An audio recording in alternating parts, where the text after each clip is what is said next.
Right.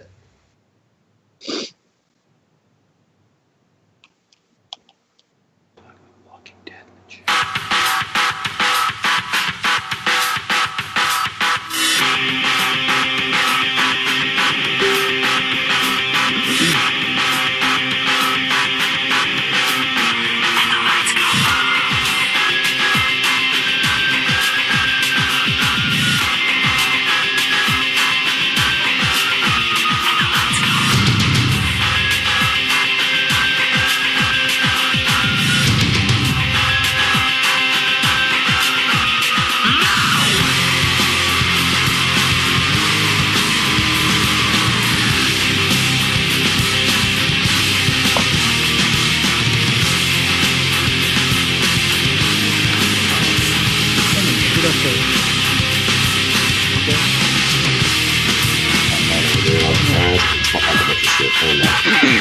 What the rest of Watch my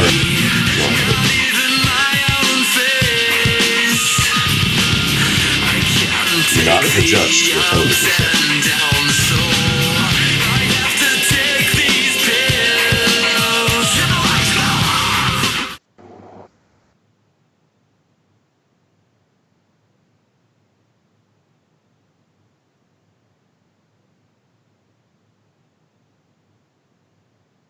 Was it that photo? All right. It could be better, but could be worse. I'm going to the doctor on Friday, so we'll. Just get away from me, please. Could be better. Could be worse. No. I'm doing pretty well. Doing very well. Glad to be back. Glad to be talking about Nightmare on fucking Elm Street.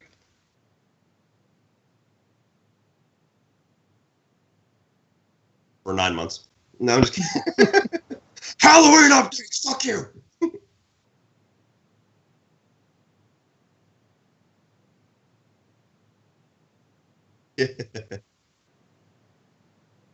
It's alive. What? Lee? They can't hear you. Uh-oh. They can't hear you. Lee, they can't hear you. Good, thanks. Can't complain.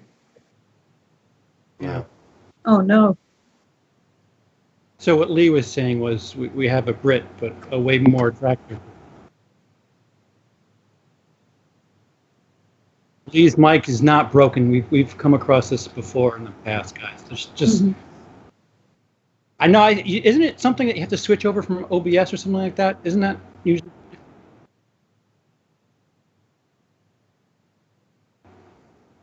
Yeah, because usually us in the Skype call, we shouldn't hear you as clearly as the video does, and you sound pretty clear right now to us. Mm-hmm. Can't hear Emily. Emily, say something. Something.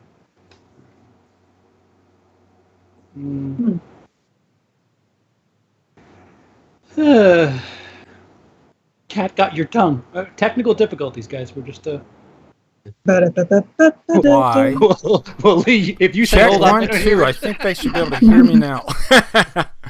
Give me some time, people. Give me some time. Can you hear me now? Should be able to hear me now. There's a 20-second delay, though, so. So since Bryan isn't here, we're going to do a Fright Night commentary instead.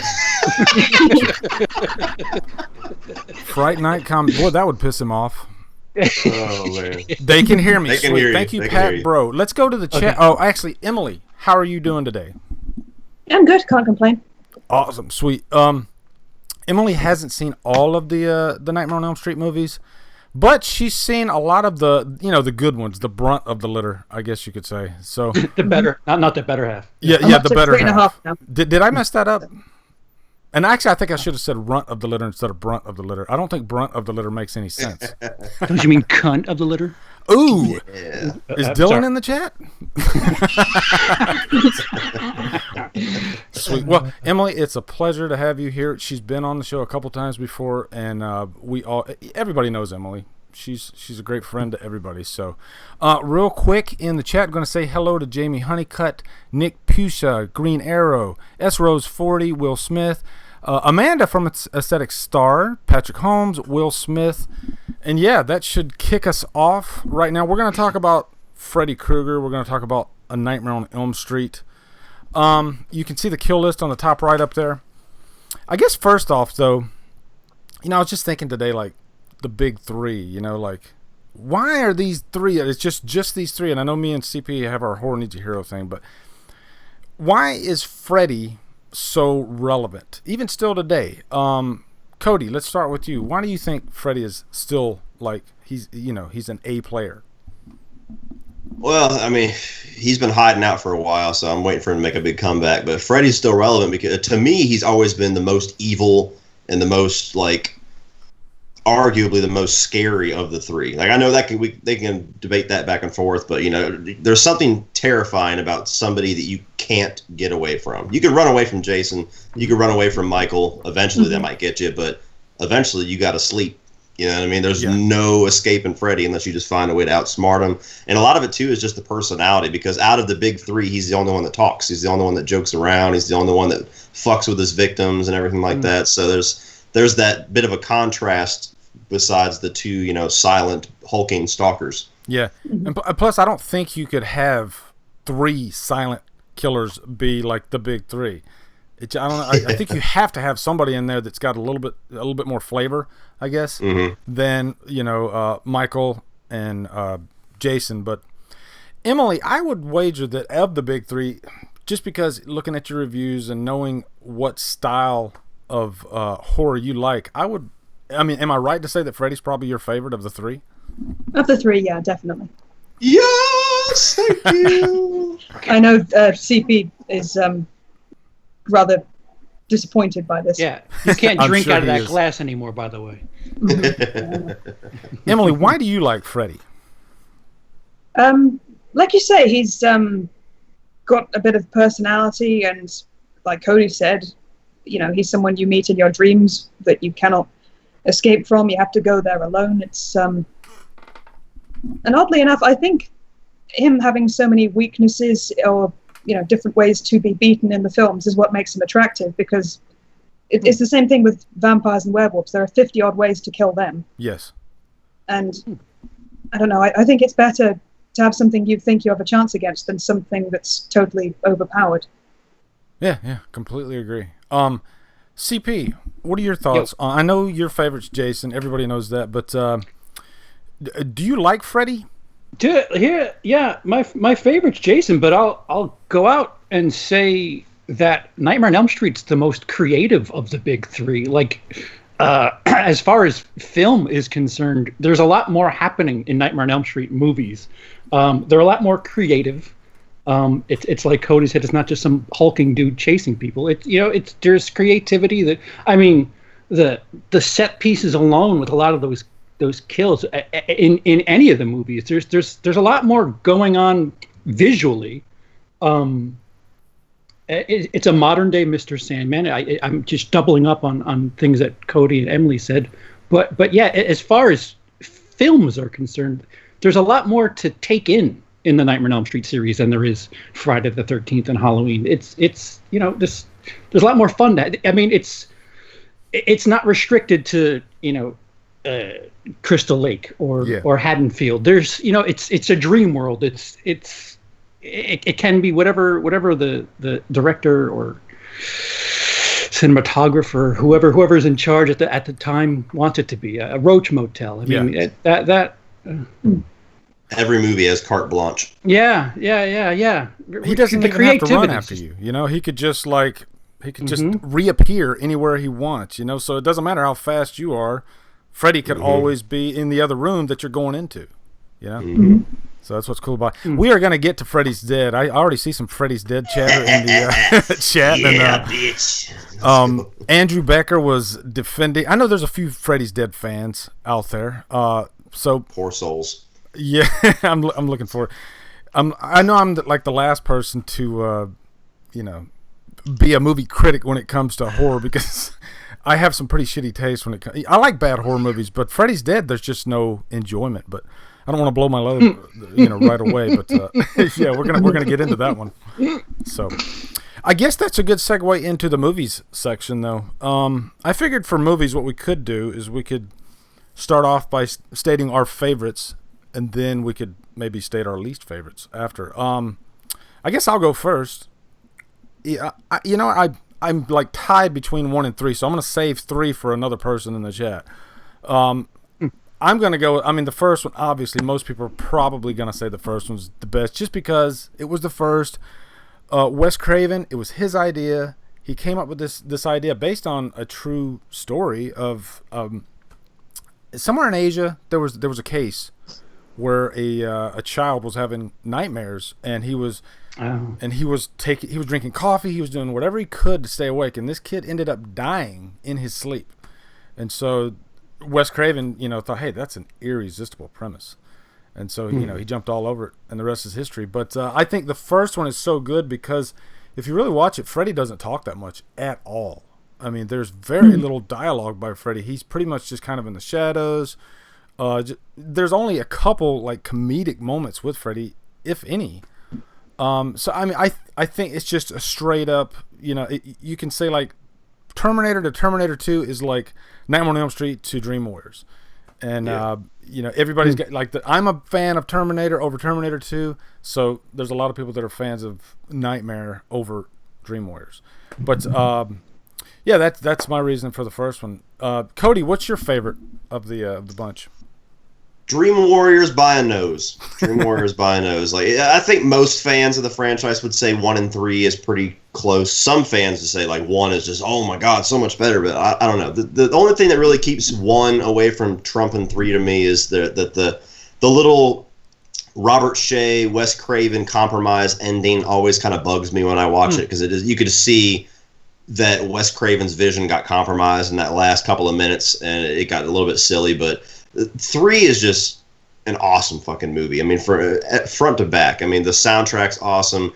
I love the fact that it's still dark and it's still horror-centric, but you get a little bit more personality from Freddy, but it's not overbearing yet. It's where they kind of nailed that mix in 3, and they never got anywhere close to that again, except, kind of on Freddy vs. Jason. But the kills are awesome. I mean, so many iconic scenes. Welcome to Primetime, bitch. You got Patricia Arquette as Kristen's a great leading girl, and then you get the return of Nancy in a really good way. 3 out of 4 times when I'm in the mood for a nightmare movie, I reach for Dream Warriors, because that movie is just endlessly awesome to watch. It's probably one that I watched I probably watch it even more than the first one, even though I will say that I think the first one's slightly better. But there's just so much to grab onto with Dream Warriors. I mean, every one of the Dream Warriors is somebody that A, you can relate to, and B, they're likable. Yes. It's not just one leading character. It's like every one of these could have their own nightmare movie alone and probably be interesting. Yeah, and that's one of the things too that I forgot to mention, is that every character in Dream Warriors you like all the kids, all the victims that you're supposed to cheer for to get slaughtered, you like them. So you kind of want to see them get killed, but you kind of want them to survive too.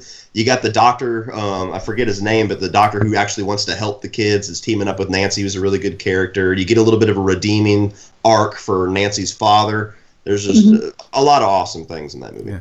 I really started this stream so I could state one sentence, and that is so I could ask you guys, are you a Dokken fan? CP, do you listen to Dokken? Of course, in my dreams, and I'm not even using the damn. Breaking the chains. Yes, and Emily's like, "What's a Dokken?" Has anyone ever heard of I Dokken? thought they went about docking something else entirely. We were listening to iHeartRadio at work when we're in the plane, and it's random songs that come on sometimes, and we had it on the 80s list, and this song started playing, and the guy next to me was like, oh, Dokken. I was like, what the fuck did you just say? Like, I stopped. What did you just call it? Oh, good.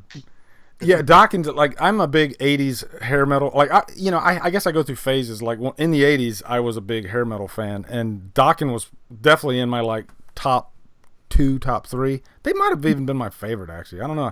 Because they have kind of an operatic style to them a little bit. Mm-hmm. But when I heard that they were actually going to put a song in a Nightmare on Elm Street movie, I thought it was like a match made in heaven because, I don't know, they just have like a theatrical sensibility to them. They would fit perfectly in a movie, I think. And so it was just like a match made in heaven. And we're going to talk about Dawkins for the next 2 hours. I'm just kidding. Thank you, Beavis PDX. Thank you, Beavis. I appreciate that. Beavis has been a long-time supporter. And welcome to Primetime Bitch. That's a good segue. Since we're talking about Dream Warriors and we're on a roll with that one, Dream Warriors probably started that, the Freddy one-liners craze. I don't. Welcome to Primetime Bitch is probably one of the most popular, but if I'm not talking about one-liners, even like there's a scene where Nancy sees Freddy for the first time. And then he says, you. And when I saw that in the theater, and I told Cody this, but when I saw that in the theater, I remember just the theater, like, everybody was like, holy shit, this is awesome. Because usually when you go to a horror movie, you sit back, you have your popcorn, you have a nice final act. But no, this is like the first act of the movie. Everybody's like, fuck yeah, let's go. That was such a cool scene. CP, what's one of your favorite, I guess, one-liners? I guess it doesn't even have to be like Dream Warriors. And which is your favorite movie? Yeah, that too. Oh yeah, my favorite is part 1.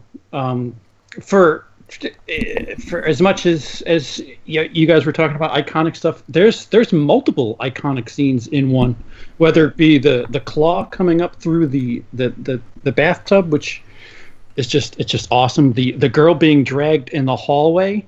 Like that is like one of the first things where it's like, well, that's gnarly. That's our background right now. The girl being dragged in the hallway. Oh yeah, I don't see the oh man the YouTube page. I have the chat external. Oh, okay. Where was I? The Johnny Depp kill, as well as what's her name? The blonde. Tina has a really gnarly kill. Like for all those, I mean, it's like you guys said. I'll confess. Up until about 3 hours ago, I thought I liked 4 more than 3, and then I had to rush through and peruse through 4 really quick, and I was like, no. For some reason, I made a mistake. It's 1, take and 3. The fuck. Yeah. Realize what you've done. Take it the fuck easy.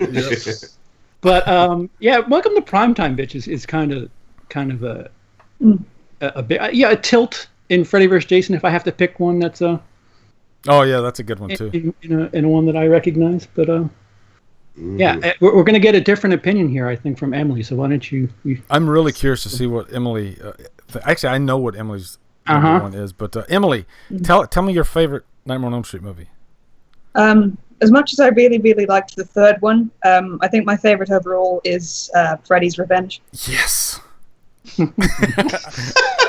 That's not even my favorite one. I just love that you love Freddy's Revenge that much. It's so awesome.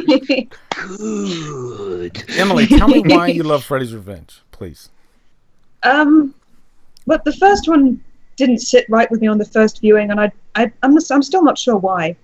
On rewatching it, I've found myself accepting it more. But the second one is just markedly different. The dream world is more incorporated into the house where, what's his face lives, Jesse. Yep. There's the horror of Freddy being a part of you, inside of you. There's the whole subtext, which I find fascinating. And I think there's some good lines in that. The one dude who tries approaching Freddy from a therapeutic point of view, and he just goes, "Help yourself, motherfucker." Credit to that guy, he at least tried. Yeah, I would even say that Freddy is his darkest in Freddy's Revenge. Like, he's scary as hell in that one, actually. I remember seeing that one, renting the VHS back in the day, and that scene where Jesse walks up and he's like, "You've got the body, I've got the brain." And I was like, oh man, this is gonna be good. So yeah, that's one of my favorites. Like it's probably my at least second or third favorite. I go back and forth between Revenge and Dream Wars just because they're just so different too. You know, there's just so much to grab onto. They're not like the same type of movie. You know, Lee flip flopping? No. Yeah, no. I flip flop midstream. It can happen. That's the thing about the Nightmare franchise, though. I think overall the big three movies 1, 2, and 3 are like boom, boom, boom for me. Like as far as like Halloween and Friday the 13th, I would probably say as far as the trilogy, the first 3, Nightmare is the most like the best for me. I mean, they fire on all cylinders for those first 3 movies, and I know that's probably controversial to say, but yeah. So we've talked about our favorite movies. Now let's talk about the worst. And I don't know. I don't think Emily's seen Freddy's Dead. Have you, Emily? No, I've seen up to the middle of the 4th one. And the worst thing I can say about that is that Freddy says, "How's this for a wet dream?" It's kind of a dad joke. Yeah. We agreed.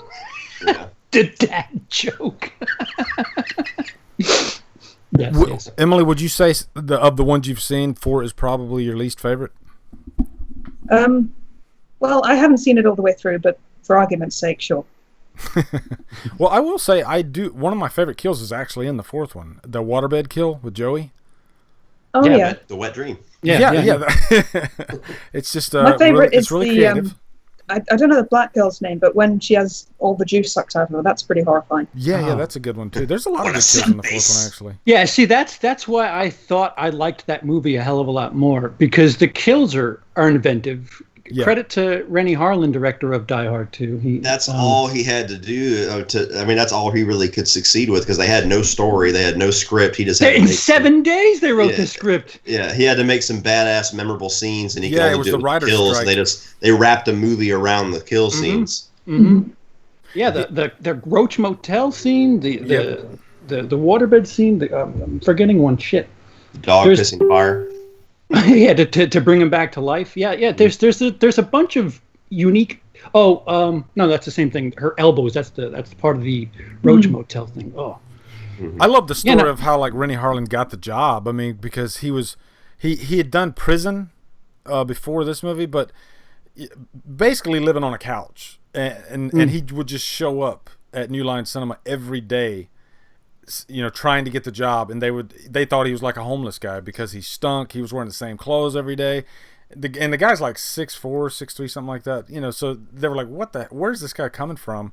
But I would say he's one of the most creative directors out of all of them. I mean, there's some, and it's probably like the most MTV out of all the Nightmare movies. This is when highest MTV grossing of the entire series. Highest because of grossing, 3, biggest first weekend. Chill, because 3 was so fucking awesome. Everybody's like, "Fuck yeah, boy!" Oh yeah. It definitely got that boost from 3. And Vinnie Vincent Invasion. I'm a massive Vinnie Vincent Invasion fan, so that only helped. And most people probably don't even know what Vinnie Vincent Invasion is, but Vinnie Vincent used to play for Kiss. He was a guitarist in Kiss for 2 albums officially. But I have the album All Systems Go that actually has Love Kills on it from Nightmare 3, or Nightmare 4. But yeah, so I'm airbagging here. Sorry, but I had to mention Vinnie Vincent Invasion in the stream at least once. So okay, so we're talking about worst movies. Least favorite movie. CP, Cody, I mean, would you say Freddy's Dead is your least favorite? Absolutely. CP? 5. Not even close.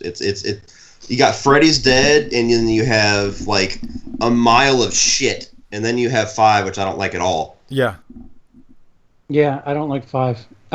Granted, Nightmare on Elm Street is the one I've seen the like towards the end. That's those movies I've seen the least of, with the exception of New Nightmare. I've seen that quite a bit. 5 and 6, for some reason, I really didn't like 5, because that's the same time when Halloween was doing the kid aspect, and I was like, this is bullshit compared to Halloween. But yeah, for some reason, like I'm hazy on it, but again, keep in mind this is an unstable narrator.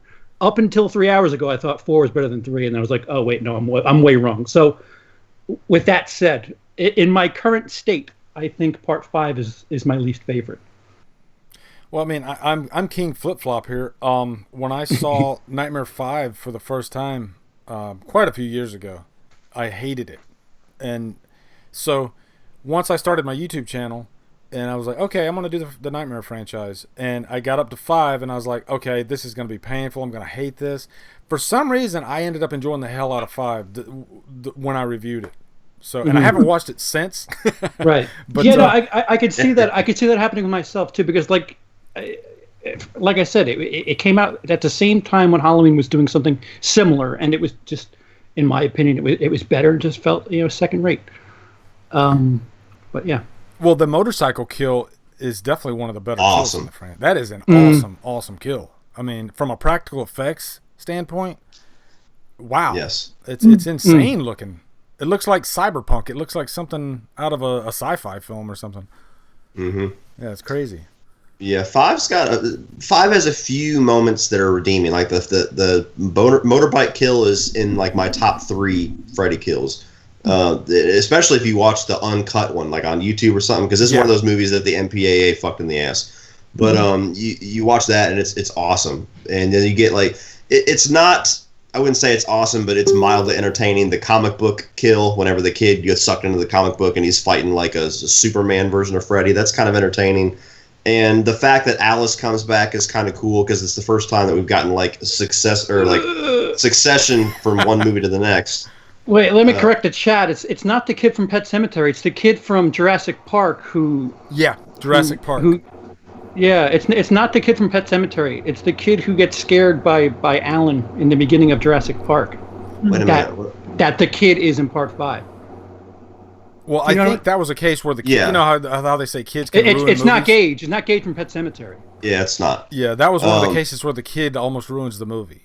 Or, does ruin the movie. Because that was my least favorite part of Part 5. Is the kid from Pet Sematary the kid in New Nightmare? Yes. Yeah, maybe that's what they're confusing it with. Okay. But yeah, so there's a few moments in 5 that I never, unless I'm in a serious diehard like marathon mood, or if I'm reviewing it, I never really watch 5. But 6, there is absolutely nothing that I like about 6. Like 6, me and Bryan talked about this pretty hard whenever this was brought up before, but Freddy's not even Freddy in 6. Like, you can at least be entertained by the fact that Michael Myers is Michael Myers in Halloween Resurrection. Jason is still Jason in Jason X, but you get to Freddy's Dead and it's like some fucking Looney Tunes cartoon in a red and green sweater. And, and every single kill is laughable. I mean, you have to be like stoned to watch that movie and get a laugh out of it for me. And I get that some people watched it as a kid, and that's usually what I see as the defense. I watched it as a kid and I loved it, and now I love it as an adult. Fair enough. Nostalgia is a powerful thing, but there's just nothing about that movie that's redeeming for me. I think it's one of the worst horror movies ever made, period. Like, it's the final chapter and hardly anybody dies. Yeah. And then, like, there's so many people that are left alive at the end of this movie. They have the stupid-ass twist with his daughter that comes out of nowhere. You got Roseanne Barr and Tom Arnold, for Christ's sake. Alice Cooper's cool. Yeah, and Johnny, in the little commercial. Alice Cooper being his abusive stepfather, that's, like, the one small redeeming factor, because I love Alice Cooper, but you get to the end, and it's like this shitty little 3D. The fish are like the thing that powers Freddy, and they had the whole thing. Oh, I know, we can finally kill Freddy. We can pull him into the real world, and then we can kill him. Yeah, we've done this before in this fucking franchise. Why is it going to kill him permanently this time? Like, I could rant for hours on that fucking movie. I'm sure we'll get to it, but yeah. Well, another defense that I've constantly heard for 6 is that it's like a horror comedy, but I didn't find it funny at all. Or scary. Where's the horror? Where's the comedy? Yeah. So it's a not horror, not comedy. You're wrong, Drewski. Admit it. It's a really, really bad movie. And it's a shame, too, because this was supposed to be the end. This was supposed to be the last Nightmare movie. So you want to go out with a bang. And Rachel Talalay, who directed it, was with the franchise from the beginning in some fashion. Yeah. And talk about it. Maybe I heard she was sick behind the scenes, but even if she was healthy, I don't know. I mean, that script is horrible. So. But there was something I was going to say about 5 too, because there's a lot you could talk about with 5 actually. As far because I always hear Freddy mentioned with religion, and Catholicism, and 5 explores that I think the most. Yeah, with the mother, Amanda. Yeah, with the mother. So we get to, we get to see a little bit more of Freddy's childhood and Freddy's past, and. Wait! Don't they do that in 3 with the? They hint on it in 3, but 5 really, 5 really we get to see her locked in the asylum with the maniacs. Yeah.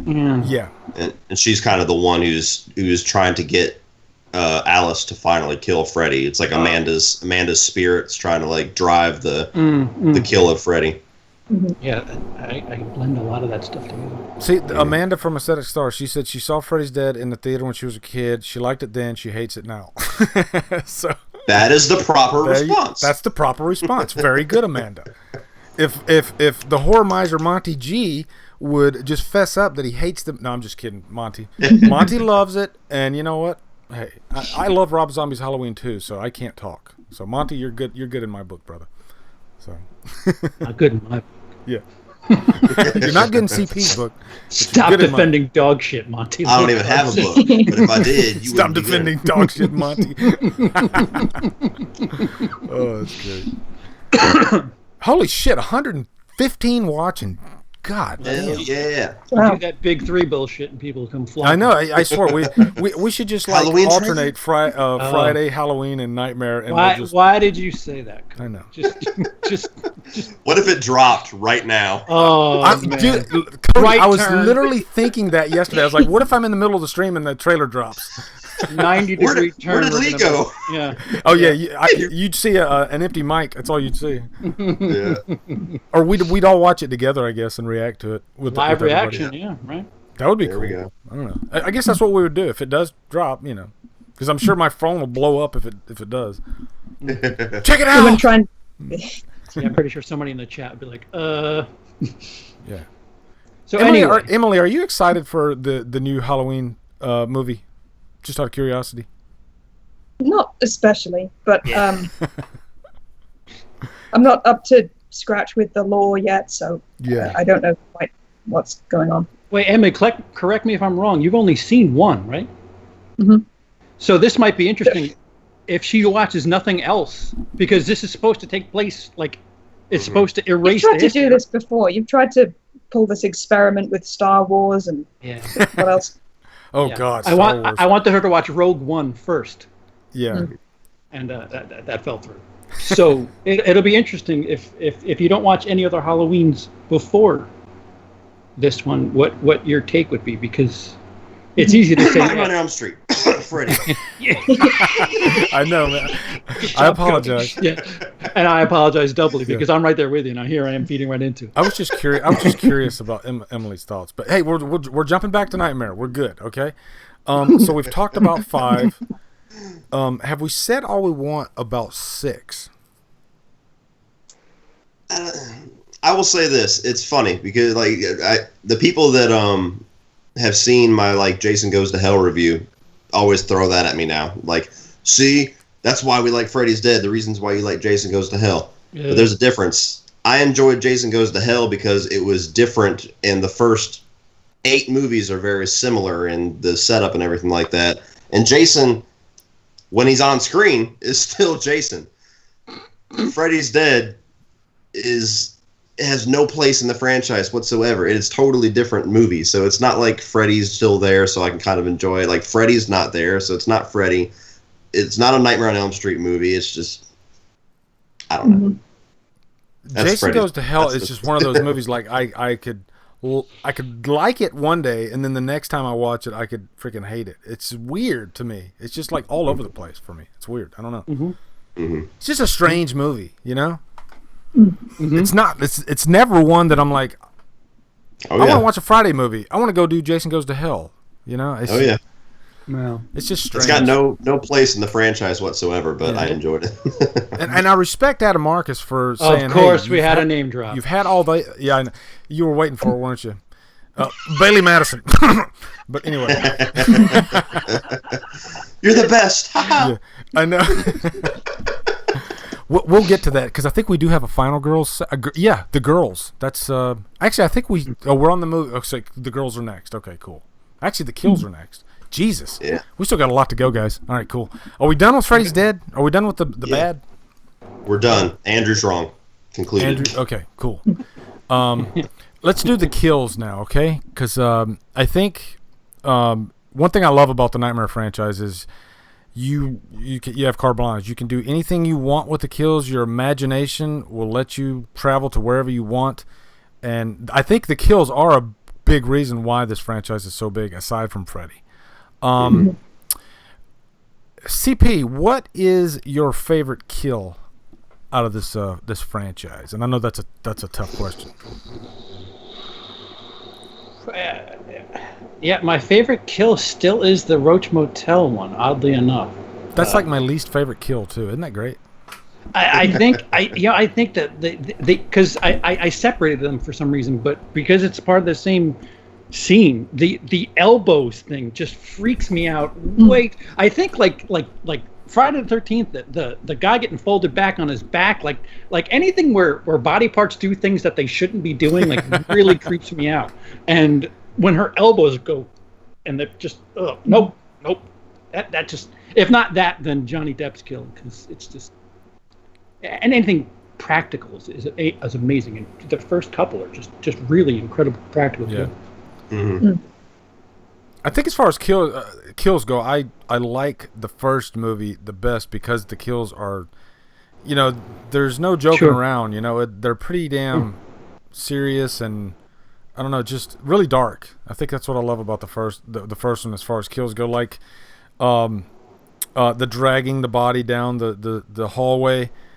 That's a freaky ass scene. It really is, and it's perfect for like a nightmare. So I think that might be one of my favorites. It's just because of how creepy it is. Emily, what's your favorite kill out of the franchise? Oh golly, I don't know if the ending of the first one counts with the Freddy car and the With window. the mom going through the window? Sure.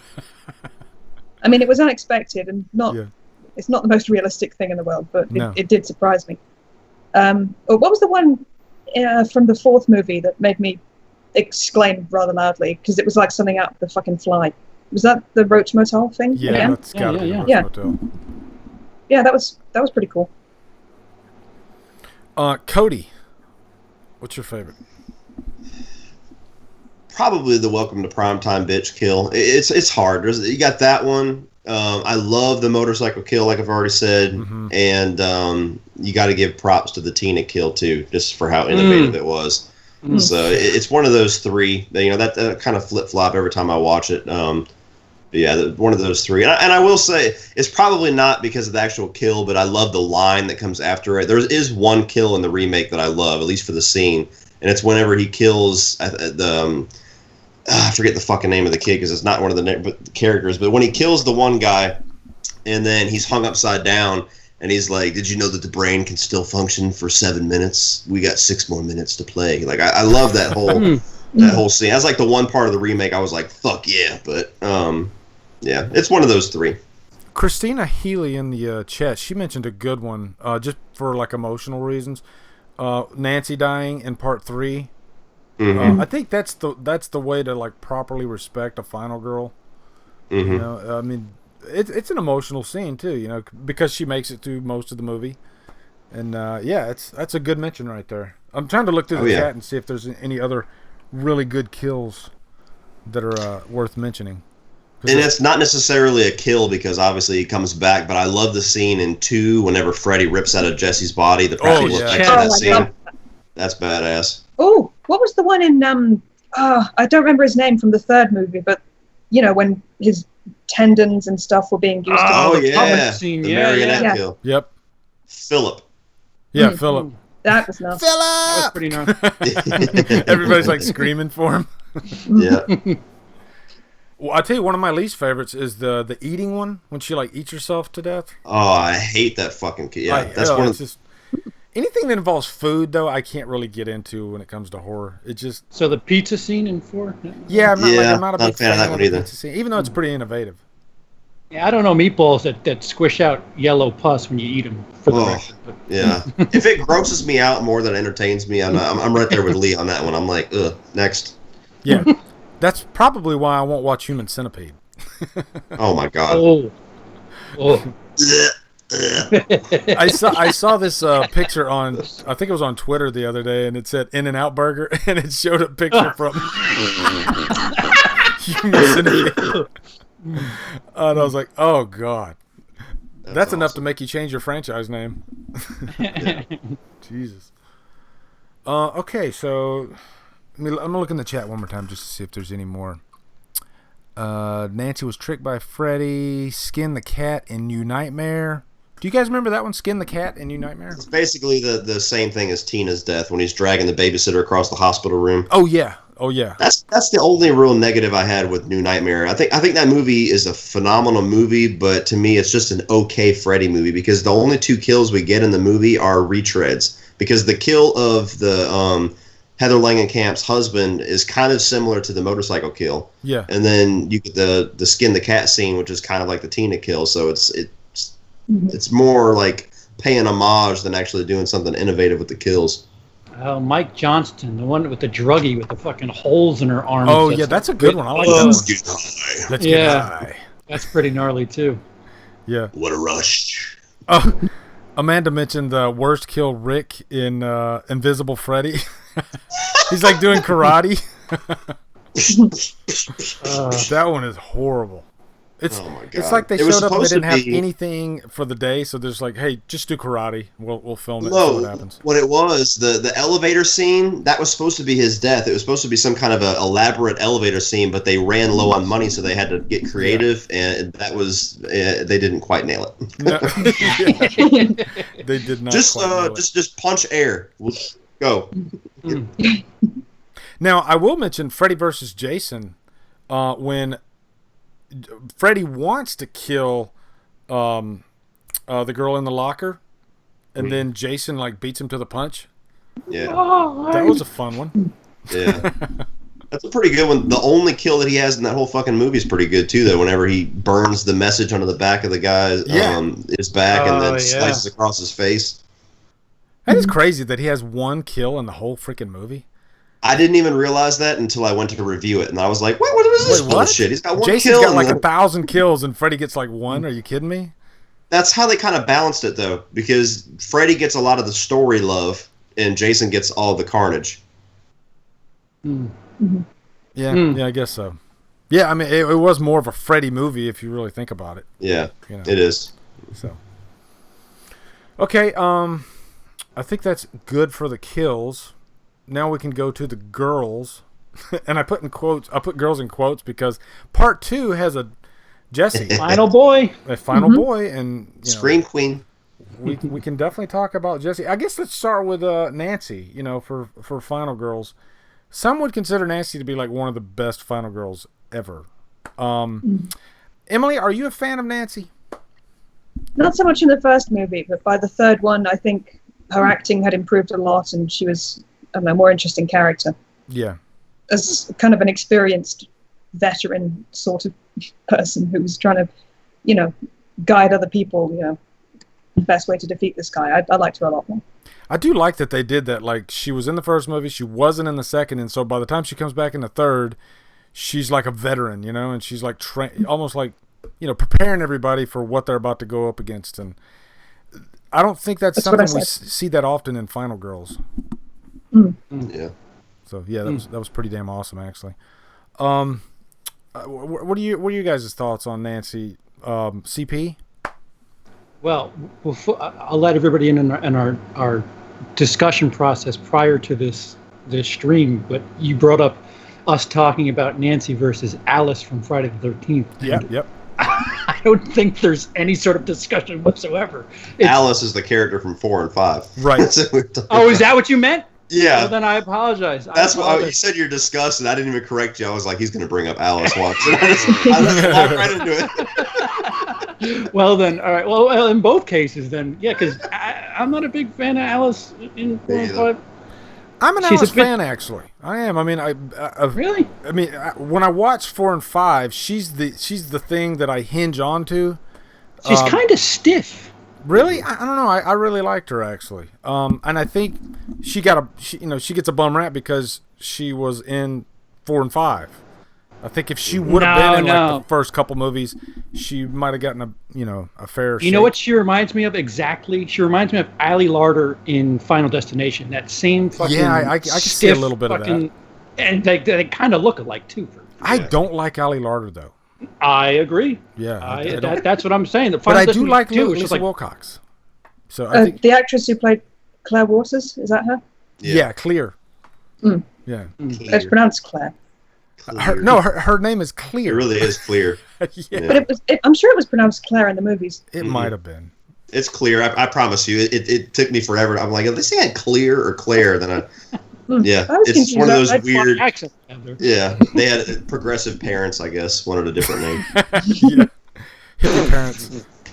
But yeah, what I love about Nancy is that she's a final girl that kicks ass right from the get go. Like, I mean, she's as soon as shit starts getting hairy, she's not like she gets scared, obviously, but she's not like one of the final girls that's running around screaming, tripping over her own fucking feet. You know what I mean? And the whole movie, she's trying to protect her friends. She's trying to figure out what she can do to keep Freddy at bay. And then finally, after there's no one left, she takes a stand and she kicks the shit out of Freddy. Yeah. She also has the dramatic thing with her father too. So there's more to her character. Yeah, exactly. And then especially when she comes back in 3, she's like all of that. Plus, she's a guardian. Like she's trying to teach these kids how to be what she was. And I love her arc. I love her back and forth with Freddy. Like the scene you already mentioned where he sees her again. That kind of arch nemesis thing that they have going on. I love. Yeah, and I freaking had something in my head I was gonna say about Nancy, and then it just left me. Damn it!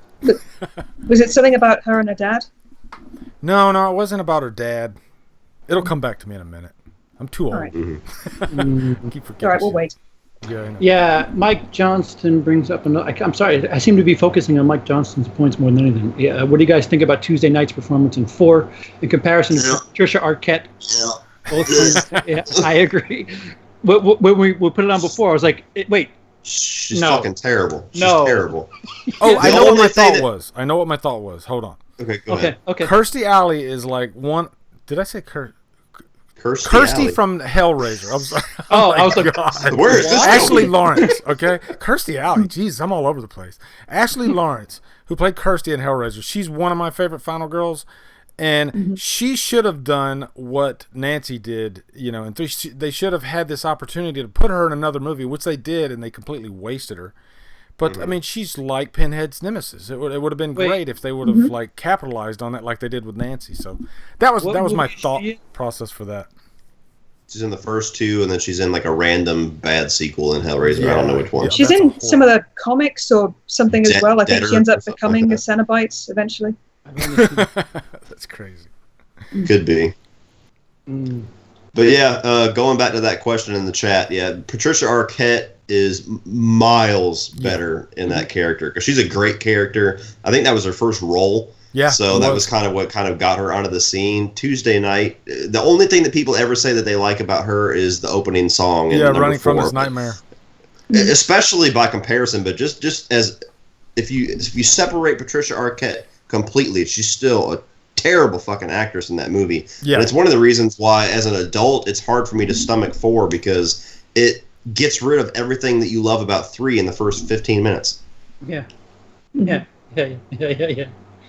like that at the beginning, everyone's like, "Oh Jesus, we got dragged into that fucking hell world again. Stop doing this." It's like when you're playing Cluedo and someone drags you back to the library. I think it was you. Pick someone else. She means Clue, everybody. Yes, sorry, I mean Clue. Oh, we're gonna stop putting U's in our words. It's favorite without a U. Sorry. Yeah, I wasn't a fan of Tuesday Night either. She's one of those that I have a tough time remembering what the hell she did in the movie because she looked like Patricia Arquette vaguely. Yeah. I remember the behind the scenes thing where she's on the beach and Rennie Harlan's trying to get her to wear a bikini, and she demanded that she didn't wear like I think he wanted her to wear like a thong or something like that, and instead she wore this like little dress type deal or something. That's the only thing I remember from her. But, Get over yourself, Tuesday. Yeah, I know. You're in a horror movie, sweetheart. Yeah, exactly. Now since we talked about Nancy, I guess we could talk about Rooney Mara for a sec, because Green Arrow brought her up, and man, Rooney Mara's a good actress, but I really hate her attitude towards not only the franchise but horror in general. Like, I thought this was one of her first roles, I think, and after the movie, she just went around and just completely shit all over the movie, and it. I know people have. Being on a movie set is a stressful situation anyway. I've been on movie sets before. It's stressful no matter what. Even if you got a director that's a nice guy, it's a stressful situation. So the last thing you should do after that is go out there and just start bad-mouthing everybody, and that's kind of what she did. And she pissed me off so much I wouldn't even want her in a sequel if they were to ever do a sequel to that one.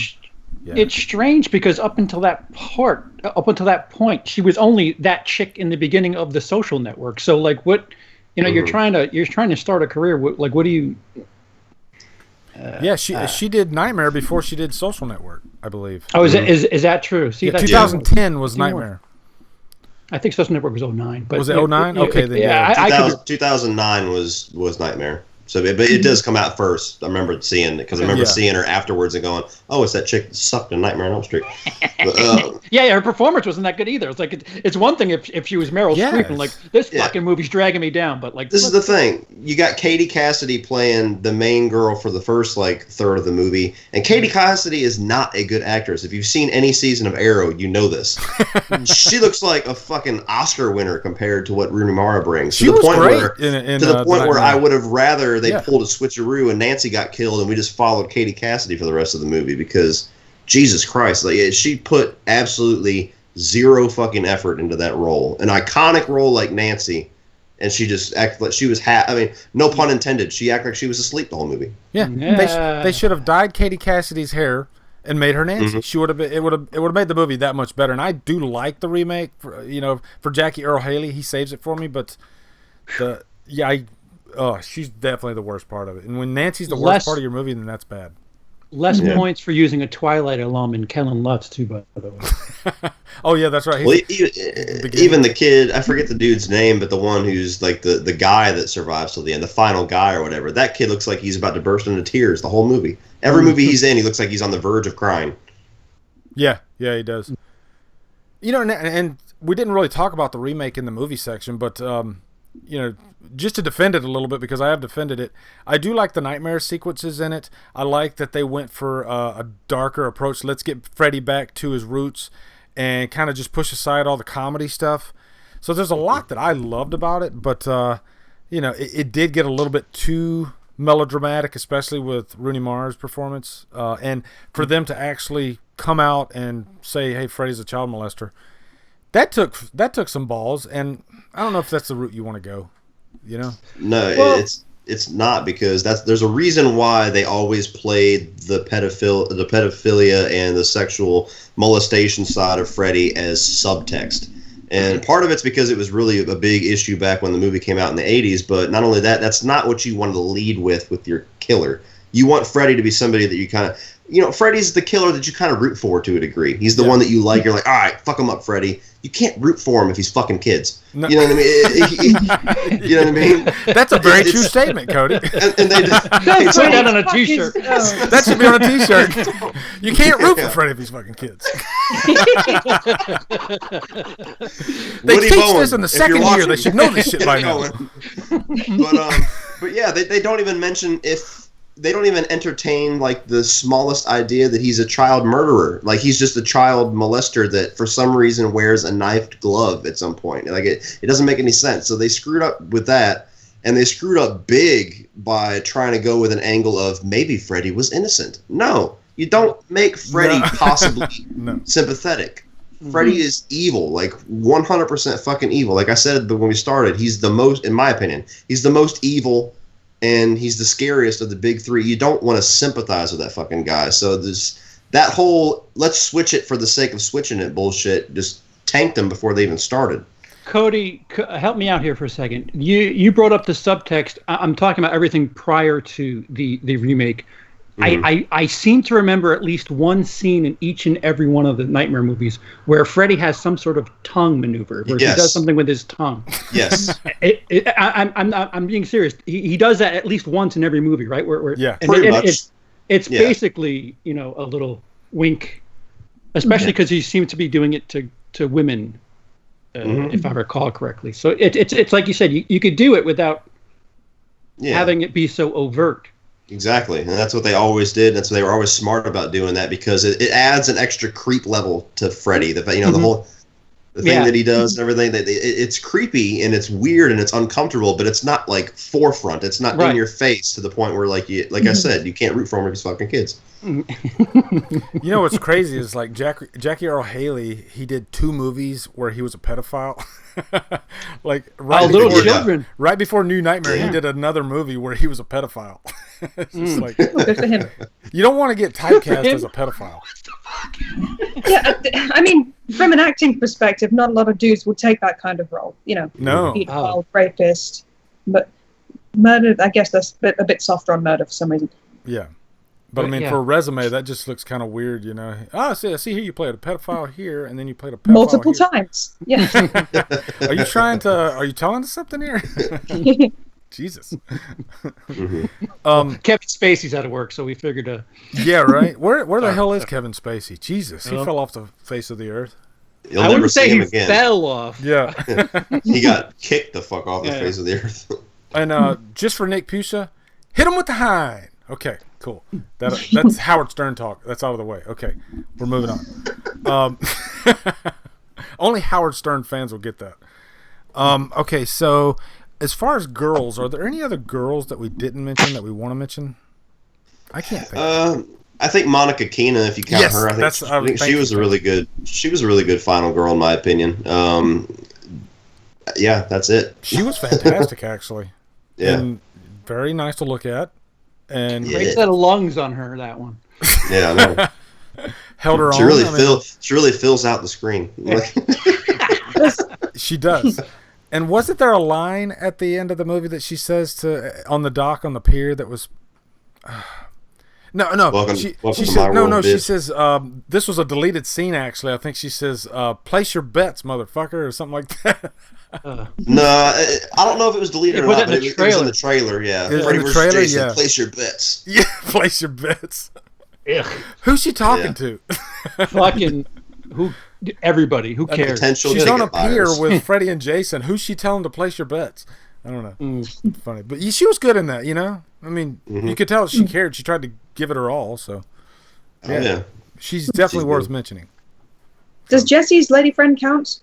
Like, she's a likable character. Meryl Streep? Like Meryl Streep? Discount Meryl Streep? Her family's the only one smart enough to go, hey, maybe we should shoot Freddy in the face.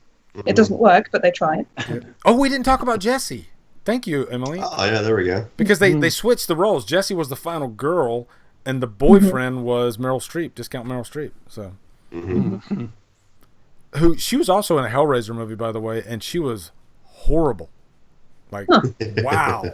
Like, she was on, maybe she snorted a line of coke before they said action. Only one?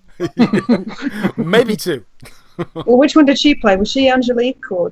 No. She wasn't Angelique. Angelique was awesome, actually. She was, that's the one she was in. She was the mother of the kid who was even a worse actor than she was. But he gets a pass because he's a little kid. Yeah. Whew, that had some really, and that's one of the better Hellraiser movies. That's the funny thing. But wow, some rough acting there. Oh yeah. Ugh. Heaven help us if we ever have to do a Hellraiser Scream stream. Jesus. Oh my God. I get requests for that all the time now, and I think it's your fault, Lee. Yeah, I deserve people, they're always like, hey, are you going to do the Hellraiser? When are you going to do the Hellraiser franchise? Are you thinking about doing the Hellraiser franchise? And I'm like, I have no.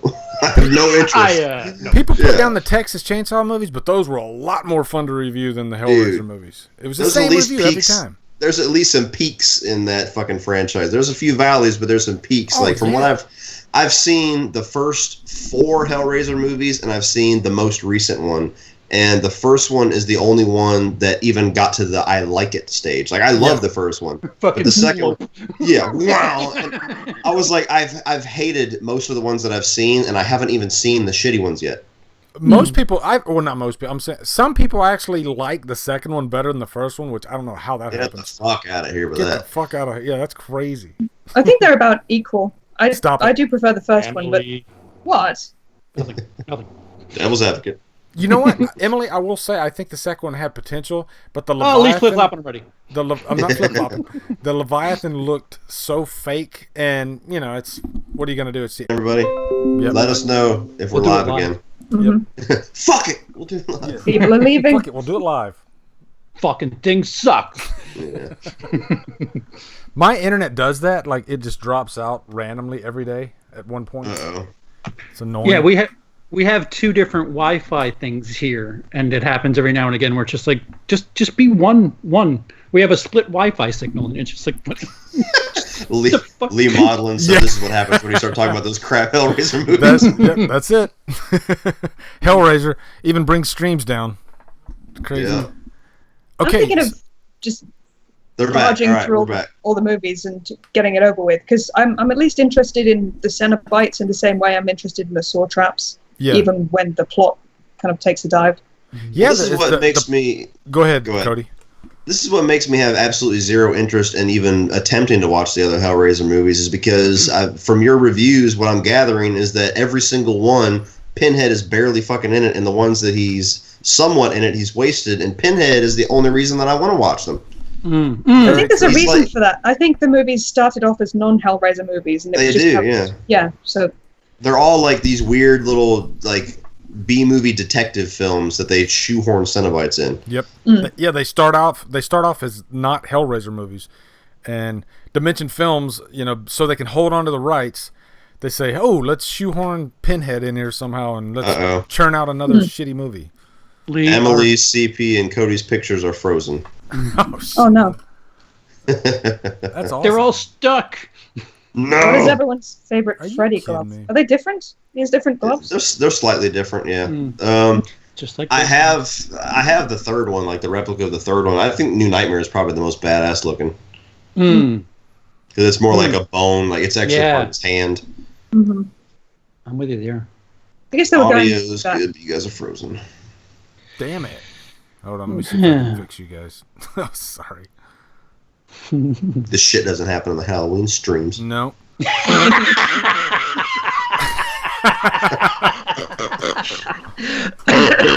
Oh my god. Okay, so I think I see what I got to do here. Hold on. Cody's gonna kill me. I think I got to... Oh, I think I know what I did. Hold on. Cody's gonna kill all of us. So, I think... Bear with us for 2 minutes, guys. We'll get it. Oh, Jason Hobbs. We're disappearing. Delete that comment. Well, we're gone. Lee, give me a wrench so I could delete the Jason Hobbs comment, please. I need a wrench. What did he say? He's asking about Strangers 2.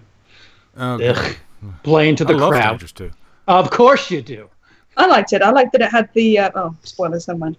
I like it. Oh, wait, never mind. You can spoil it. I don't care. It's a pretty big spoiler, about what they did with the killers.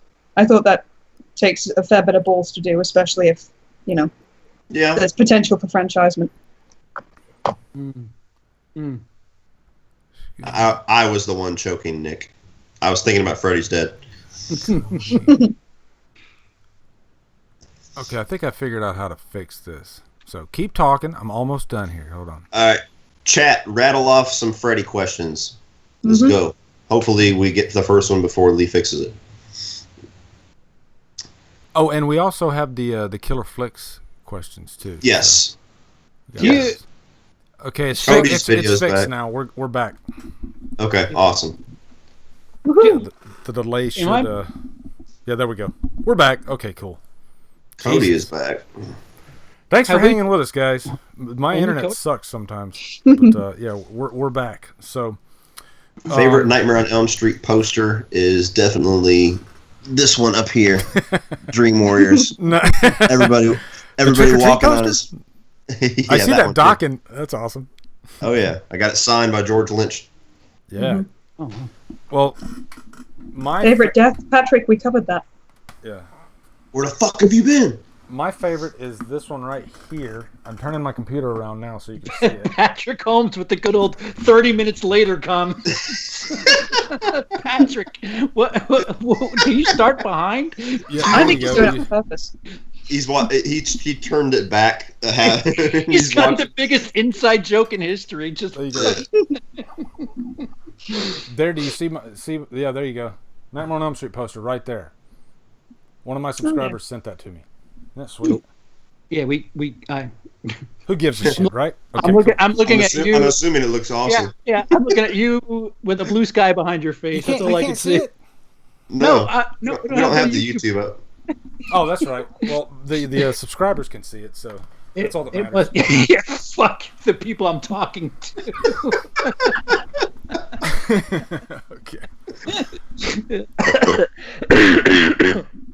Welcome to prime time, bitch. Okay, here we go. Right. We're back with Freddy talk. Okay, now that we did show and tell, Did we talk about best?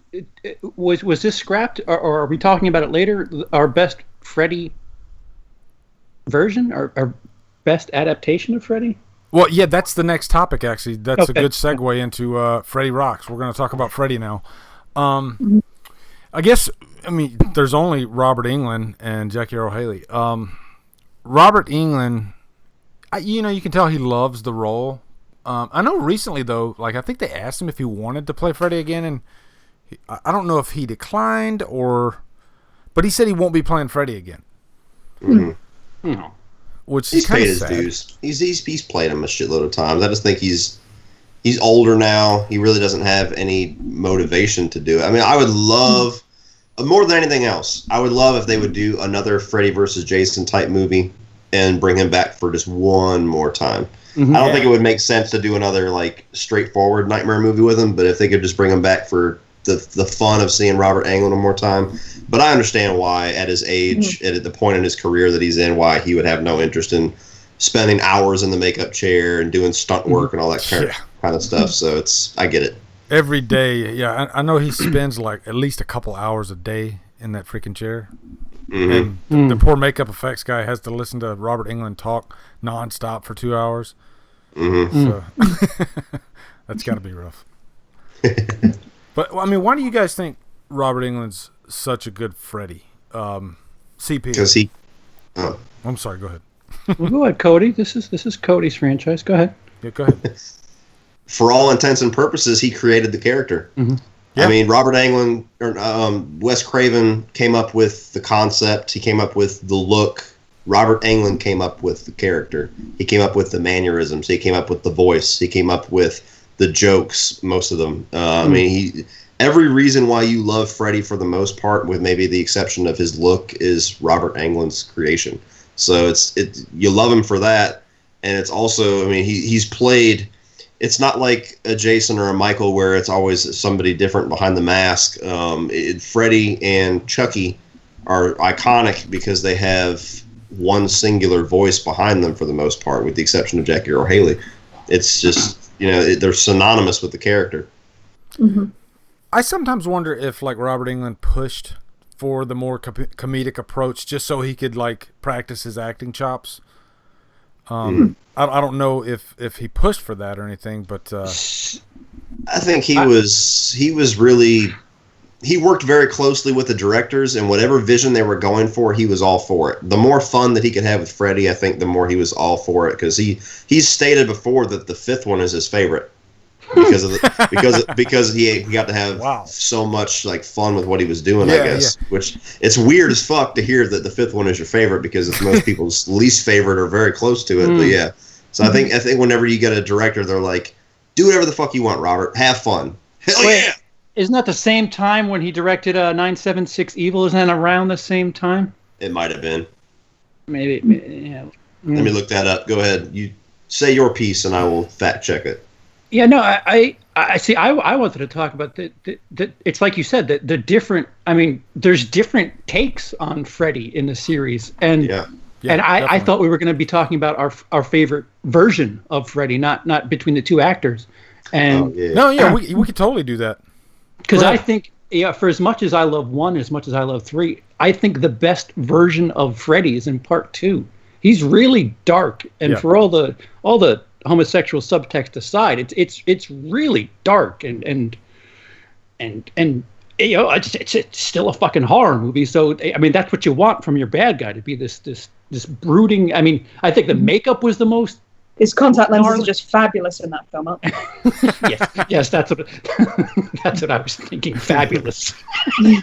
Lee already beat me to it in the chat, but 967 Evil or 976 was 88 and Dream Child was 89. Okay. Yeah, my favorite version is probably the third one. I love dark, evil, serious Freddy, but I just have so much fun with the mix that they nailed in Dream Warriors, because I still think Freddy's dark, and I still think Freddy's scary and intimidating in Dream Warriors, because especially with how brutal the kills are, like ripping a fucking dude's tendons out and making him jump to his death in front of everybody. I mean, that's some sadistic shit. So like, I love the mix. I love that they got one of the darkest versions of Freddy as far as his sick, twisted sense of humor, but also one of the more fun versions of Freddy. So it's one of those, that was the movie where suddenly you're rooting for Freddy. Freddy is the reason why you're watching the movie. Mm-hmm. I felt like the kills were more personalized too, to each particular victim. Yes. Oh, sure. I don't know if that continued with later films. It's that, along with him making the deaths look like an accident to the real world, is something that they kind of stick to and don't stick to. Even within the same movie. Like the first movie, the first 2 kills, nobody believes. It's kind of that whole saying about the greatest trick the devil ever pulled was making sure everybody didn't believe him, or convincing everybody that he didn't exist. It's like that all the way until the Johnny Depp death, and then you're like, no, that didn't happen by accident. You know what I mean? It's all like, no, somebody killed this guy, and then you get to the pool of blood, you're like, oh, some fucked up shit's going on. Like, clearly he slipped or something. Yeah. I'm surprised they didn't figure it out with Tina's death, to be honest. Like, she was dragged across the ceiling, and surely she would have left blood trails. Yeah. Mm-hmm. They never mention it. The police are like, how did that get up there? This is one witty suicide, let me tell you. Yeah. Well, in 4, he kind of suits the kills to the personality of the victim as well. You know, like Joey was a horn dog, and so he killed him. You know, with the wet dream. Mm-hmm. Man, so I kind of like when they do that too. You know. Well, yeah, the Roach Motel chick, she got a twofer because she was working out. She had the arm fear thing, of and then, bugs and right, yeah, because she stepped on the bug in the beginning, and then Yeah, that's good. Remember the wheelchair of death in the third one? Oh, that was hilarious and terrifying. I am the Wizard Master. That is the cheesiest line I've ever heard. It's awesome though. It's awesome though. In my dreams, kid, I can I don't walk. believe in fairy tales. That's it. Jesus, I just banged my shelf behind me. Damn it. All the VHS tape. Yeah, I know. Right. Yeah, I think that's the one death that almost kicked it a little bit too far into silly land with the Wizard Master. Yeah. But yeah, in my dreams, I'm beautiful and bad. Oh yeah. Lee Modlin's on fire. Oh yeah. And bad. The way she said that too, I think they should have done another take. Maybe they were out of film or something. I don't know. I love the look the guy gives her, like, huh, wow. Yeah. Compose yourself, you're an adult. Oh, and then somebody brought up like how they brought Freddy back to life in 4 was almost they literally pissed on, because they tried to kill him for good in 3, and so they literally pissed on 3 with the dog pissing on the grave, which is Where did I hear it that Rennie Harlan told James Cameron that, and James Cameron thought he was kidding? Yeah. Wait, what? Like, yeah, James Cameron asked him, so how are you guys bringing Freddy back? And apparently Rennie Harlan said, yeah, a dog's going to piss on Freddy and it's going to catch fire. And he thought it was a joke or something like that. I'm paraphrasing, but there's some sort of exchange between James Cameron and Rennie Harlan, and James Cameron, when he found out, he thought it was kidding. Yeah. So wow. So there's that. Yeah. Was that your first idea? No, seriously, what are you guys doing? Break it down to a top 3. So we're going with the pissing on the grave. Okay, cool. Shoot it. Got lunch. Well, just do it under budget. I don't give a what the fuck you do. Fuck it, we'll do it live. I'm gonna say my favorite version of Freddy's Part 2, and Emily, I'm gonna answer for you too. Your favorite version of Freddy's Part 2, right? It might be Part 3. Like I said, the deaths are more witty and they're more particular to the victims. My favorite part of Part 2 is when he breaks physically out of Jesse's body, because it's just absolutely wonderful. Oh, it's insane. That's body horror. That's right up your alley. And it's like the blades are a part of his fingers, and it's an extension of Freddy's evil. I love it. Oh, my favorite part in 2 is when the pool scene, when Freddy's like, "You're all my children now." I was like, "Yes, this is awesome." I wanted him to kill every kid in that around that pool. That's the one moment in the actually he did early franchise where were everybody at that party dreaming. That's the only part where it's just like, wait a minute, how is he there? No, he came out of the dream. Like 2 makes no sense. Logically, it's great. Logically, within the rules of the franchise, I have major issues with that scene, but it's fun to watch. Yeah, but it's fun to watch. Just like the bus scene. I'm sorry, Emily. What were you saying? I was just saying that if you imagine that the party scene is as boring as it is before the parents go to bed and they've all just fallen asleep. I love that when the parents go to sleep, then they kick the music on. Fuck yeah, let's party. No, but we got to talk about that bus scene from the beginning of Part 2. That's one of the now that's where nostalgia. My favorite scene in the movie, because I freaking love that scene.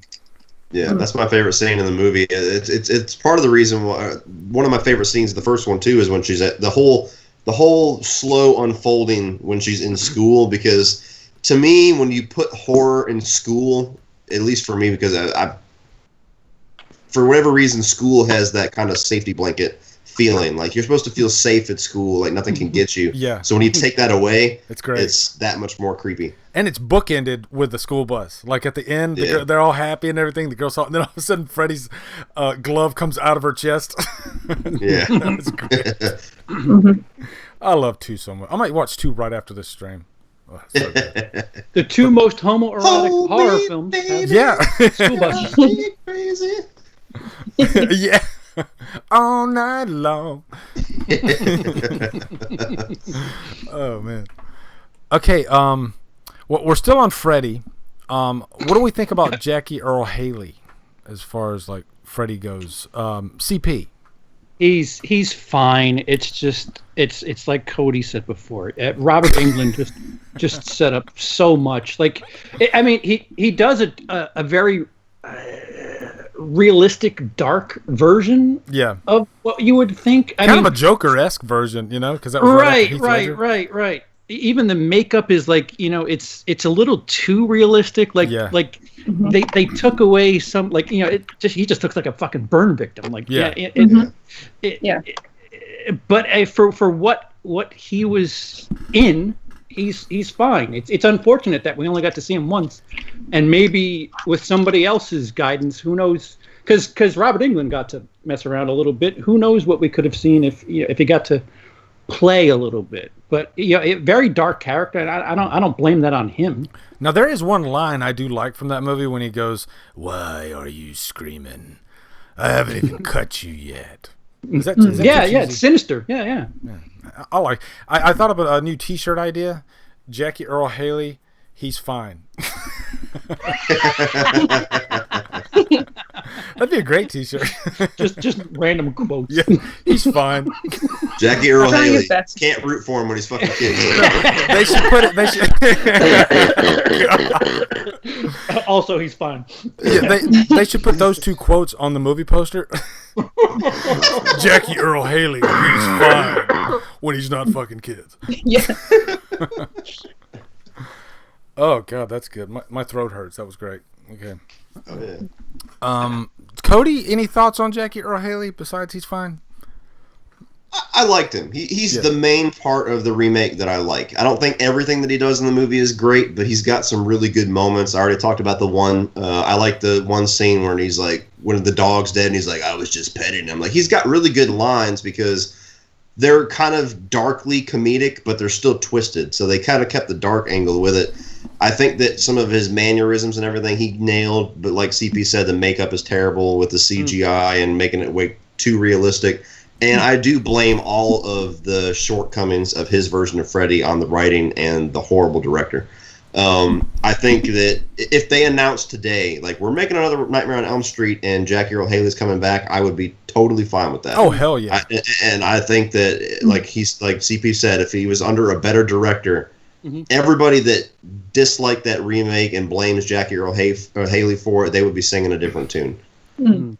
Well, Sean Urshan says he was better in Watchmen as Rorschach. Well, Jesus.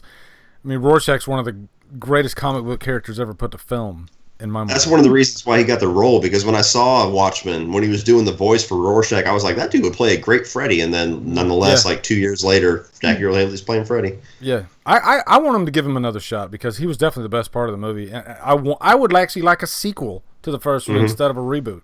You know, I think we got some room to grow. I think we got some things that they could still play with. Keep it dark. Fingers crossed. We need something good to happen in October for our other two to have a chance. Somebody's mentioned in the chat no Kevin pressure. Bacon possibly coming in to do him. What do you think of that? Fuck him. I think Kevin Bacon is an awesome actor, and I would be fascinated to see what he would do with Freddy, but I don't really want... If they're going to reboot it and not have Jackie Earle Haley come back, I want them to have an unknown actor like Robert Englund was when he started. I want somebody to have a clean slate. I don't want to see Kevin Bacon. I want to see Freddy. And not only that, my problem. Kevin Bacon is in his, late 50s, mid-50s. How many movies can he do? You know what I mean? I want somebody like what Robert Englund was like in his, mid-20s, late 20s. I want him to be able to play Freddy to where if it's fucking awesome and the fans love it and the movie succeeds, he can play Freddy for the next 10 years. Lee, what's the actor's name that everybody brings up? He was in Freddy vs. Jason, the brother. Oh God, what's his name? Scott Farkus. He played Scott Farkus. I'm trying to remember his name. Oh, what the fuck's his... Ward, the brother Zach that Ward. killed himself. Yeah, Zach Ward. I always would be comes interested up. in seeing what he could do. But I just hate it when, because then now we would have 3 different actors playing Freddy, and I fucking hate that. Oh yeah, would you hate 3 different actors playing your bad guy? Who, Michael Myers? No, either of our franchises, sir.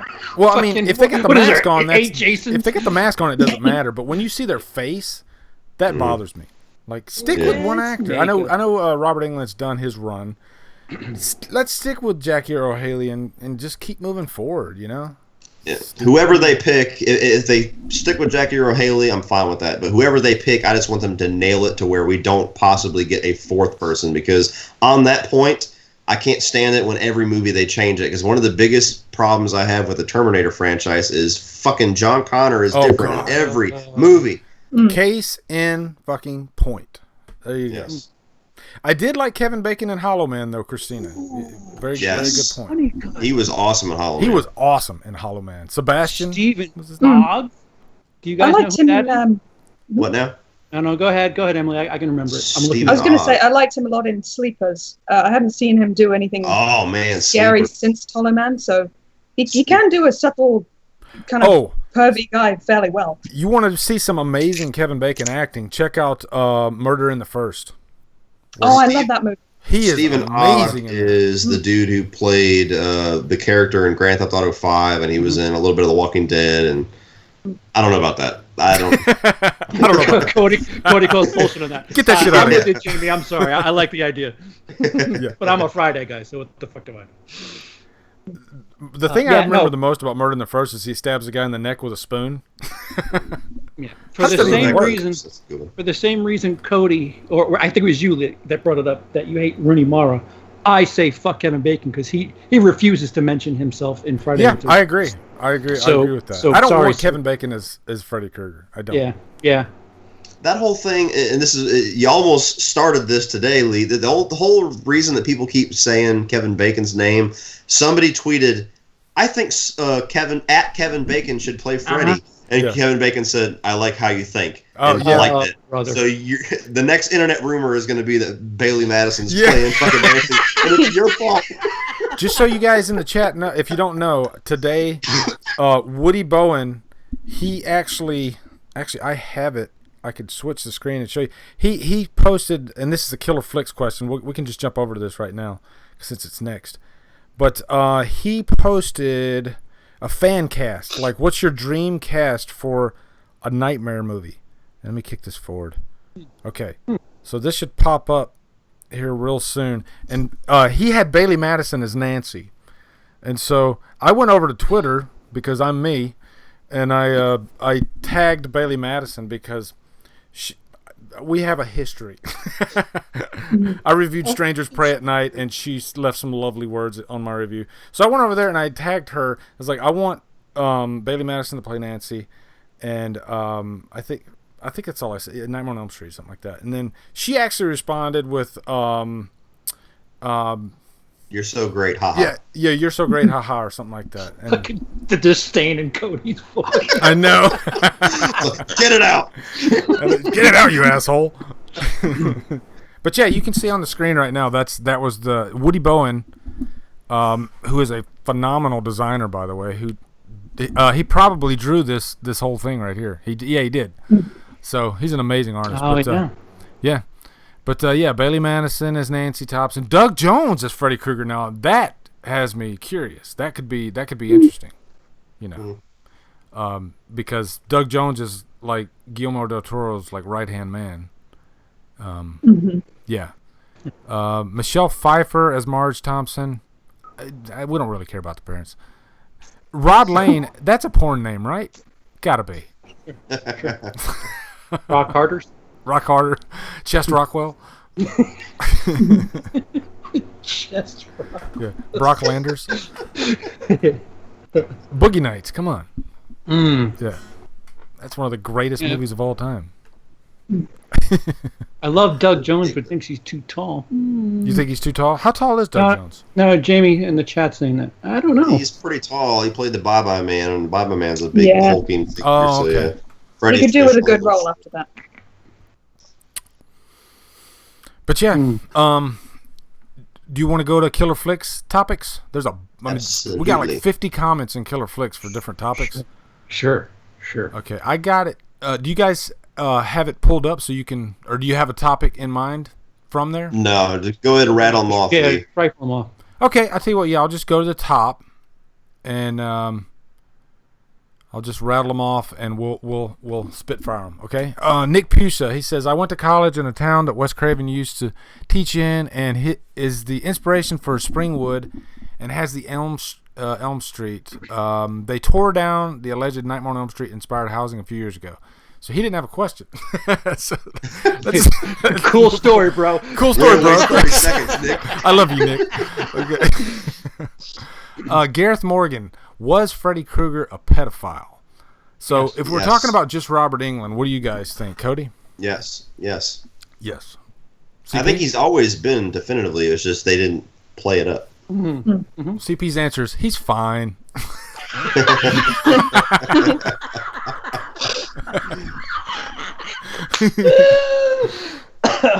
Yeah, he's fine. Okay, Sure, cool. sure. What about you, Emily? You can't root for him if he's fucking kids. Yeah. No. You can get a DUI. You can wreck your car. Can't fuck kids. Oh Jesus. You could steal your parents' car. Yeah. I got this friend. He used to fuck kids. Nice. Now Emily, does Emily think he wasn't a pedophile? Emily? Sorry. Hello. Yes. Okay, moving on to the next question. This is definitely getting demonetized. Yes. Oh yeah, definitely. For the death CP. Sure. Donnie Morell Sure. says, I'm hoping to make this one tonight. Okay, let's move on to the next one. Let's see. Here we go. Dan Wolf. Dan Wolf's not going to steer me wrong. Here we go. Producer Dan. Yeah, Dan's awesome. He's a radio producer in Chicago. One of the funniest, nicest, most awesome people that I've ever talked to. So yeah, And actually Dan- has genuinely funny pictures that he puts up. Oh yeah, he's hilarious. He really is. He's so great. Some So assholes put pictures up that aren't funny. yeah. Dan, just so you know, we all Dan's love not you one to of- death. Even Emily loves you, and she doesn't even know you. It's amazing. He says, how would you feel about a CGI Freddy Krueger in Robert Englund's likeness, like they did with Tarkin in Rogue One? Ooh, boy, that's... Yeah. I think we're all going to agree on that one. I don't know. Is Robert Englund dead? Like, why? Yeah, why wouldn't they just use Robert Englund? Yeah, yeah. I'll tolerate the CG Freddy Krueger in Ready Player One. That's as far as I'm going. I'll take somebody. I'll take somebody in the makeup with Robert Englund doing the voice. Yeah. Yeah. I don't know about that. CGI. Nah. Hey, didn't they CGI. use a little bit of CGI in Freddy vs. Jason for Freddy? I Am I don't wrong? think so. There was a lot of practical in that movie. Yeah, yeah, maybe you're right. Okay. The chat is alarmingly on the No. Yeah, I don't think that's a good idea. Let's see. All right, here we go. Michael Park, he says, instead of another remake, would you accept an animated movie voiced by Robert Englund? Think a lot of potential there since there's not many limitations for animation for cool dream sequences. Same song, I second agree. verse. Yeah. See previous answer. Yeah. Okay, next question. I'm the only one who would thinks that might be cool. Yes. Yeah. Fair Go enough. back to your No, hours Emily, of bullshit. that wouldn't be cool at all. At all. Night in the hole. Realign yourself. Yeah, it's 2 nights in the hole for that one. Yeah. Oh, too right. Get back in the hole. Penalty box, 5 minutes. Okay, Chris Thompson, he says, if you could place any other franchise's final girl or guy in a Elm Street movie, who would it be? I have an answer for this if you guys don't. Do you, Lee? Do I you? Yeah, I always do. Uh-huh. Kirsty, I guess. What'd you say, Seems Emily? like- I was going to say Kirsty. From, Yeah, that could you be know, cool. Yeah, Kirsty would be good. I was going to say Rachel, like Ellie Cornell. She was actually offered a Nightmare role and Halloween 4, and she chose Halloween 4. So she was actually going to be in whichever Nightmare they were doing around the time they did. So 88. So probably part 4. So 2 4s, I guess. But yeah, I would have been interested in seeing what she would have done in a Nightmare movie. Let's do Arkin from The Collector. Oh, that would be awesome. Yeah. Did you know he was in the Curious Case of Benjamin Button? Mm-hmm. Okay. You'll see him sprinkled out. He's in Dark Knight Rises. He's in a few of the little tiny things. He's in Dark Knight where he Rises? just kind of, Holy shit. yeah. He's one of the Bane lackeys. Oh, yeah. I remember him now. Yeah, he Yeah, does yeah. kind of pop The up. best man. Yeah. CP, did you have an answer for that? Am I in an alternate universe? Am I the first one to say Jamie Lee Curtis? In a Nightmare movie? Sure, why not? It's Okay. the best actress in any horror movie. Yeah. Okay. Yeah. Yeah, I guess so. Like a young Jamie Lee Curtis, maybe? Oh, are we? Wait, we're talking about character or actress? Just actress. Character, I think, is what we were going Okay. for. Like, Lee says actress. Cody says character. well, they said final girl or final guy. I have no for the idea movie, what so I'm doing assuming right we're I'll, going I'll, with I'll character. still go with Jamie Lee. Shit. That'd be Okay. some Meryl shit. Streep. The new- That's Do we have the Meryl end of Streep the- as Freddy? I want That's- Meryl Streep from Kramer versus Kramer. That's the ending of Halloween 2018. She finally gets rid of Michael, and then she falls asleep and Freddy's after her ass. Oh, actually, I got one. Tina from Halloween 5. Put her in a Nightmare movie and make Freddy, like, put something in her mouth to shut her up. Yeah. Sidney Prescott. You don't know Really? about that. Really? Yeah. Okay, Mitch Reeves, any thoughts on Freddy being innocent theory? No. This is the They no spin zone. kind of did that in the remake, though. They kind Stop of. it. Yeah. Yeah. Okay, next It's one. fine. Alex DeSaro. What about the best way to kill defeat Freddy? The most shocking or the best one for the narrative and the story? Which, why defeat him you think would be the great? Wait, which way to defeat him would you be the great? Which way of defeating Freddy would you think is the greatest? I thought that they had a really good and smartly written way in the third one, like putting the holy water on his remains and finding where they dug him up and everything. I thought that was cool. Yeah, I even liked how it looked visually. So I thought the third one had one of the best deaths. So like, and you get to like the fourth one, just show him himself in a mirror and he's fucking dead. I go with the third one. Well, I mean, the first one was like, I'm not afraid anymore. That's pretty much. It's just, really? I did have a problem with that. What are you, Frankenstein? It's between that and Freddy versus Jason because he gets fucked up in Freddy versus Jason. Yeah, it's just like nothing but blood for that third act. It's just like, really? Enough already, guys. He got kicked everywhere except the nuts in that. Got stabbed with his own arm too. It's just like, Jesus. Fuck, for fuck's sake, he's dead already. And then he's like stabbing Jason in the eyeballs. What are we doing here, guys? Too much. Man, they could have been a little bit more creative instead of having them just like freaking duke it out. I don't know. Okay, let's see. Alex Desario. Oh, we just did that one. Monty, Horror Miser Monty G. Okay. Next. No, I'm just kidding. Go ahead. I know Cody will scream at me, but I don't know why people hate Freddy's dead. Okay, next question. Oh God! Really, next? I just walked into a corner and I turned around and walked out. Okay. Here we go. No, he Jeffrey Cool. I'll give him a shout out, but he's saying, is Dream Wars better than the original? And we kind of discussed that. Here we go. Ashley Grady, one of the admins of Killer Flicks. Fellow Freddy fanatic. Yep. Fellow Freddy fanatic. Favorite scene of the franchise? Not necessarily a kill. Mine, it would be the first time we see Freddy when Tina goes outside when she first falls asleep. Whenever he comes down the alleyway and he's got his arms and then he starts chasing her and like the first time you see Freddy, you're like, what the fuck is going on in this movie? Yeah, that's a good answer. That's a really good answer. I like the driving in circles. Yeah. When they keep repeating themselves, that's pretty neat. Without being a kill. Yeah. I like the waterbed scene. Well, I mean, it captures it captures being in a dream. Like stupid shit happens in a dream, and that kind of stuff would happen in a dream. So, again, the most creative of the three big franchises is absolutely Nightmare on Elm Street.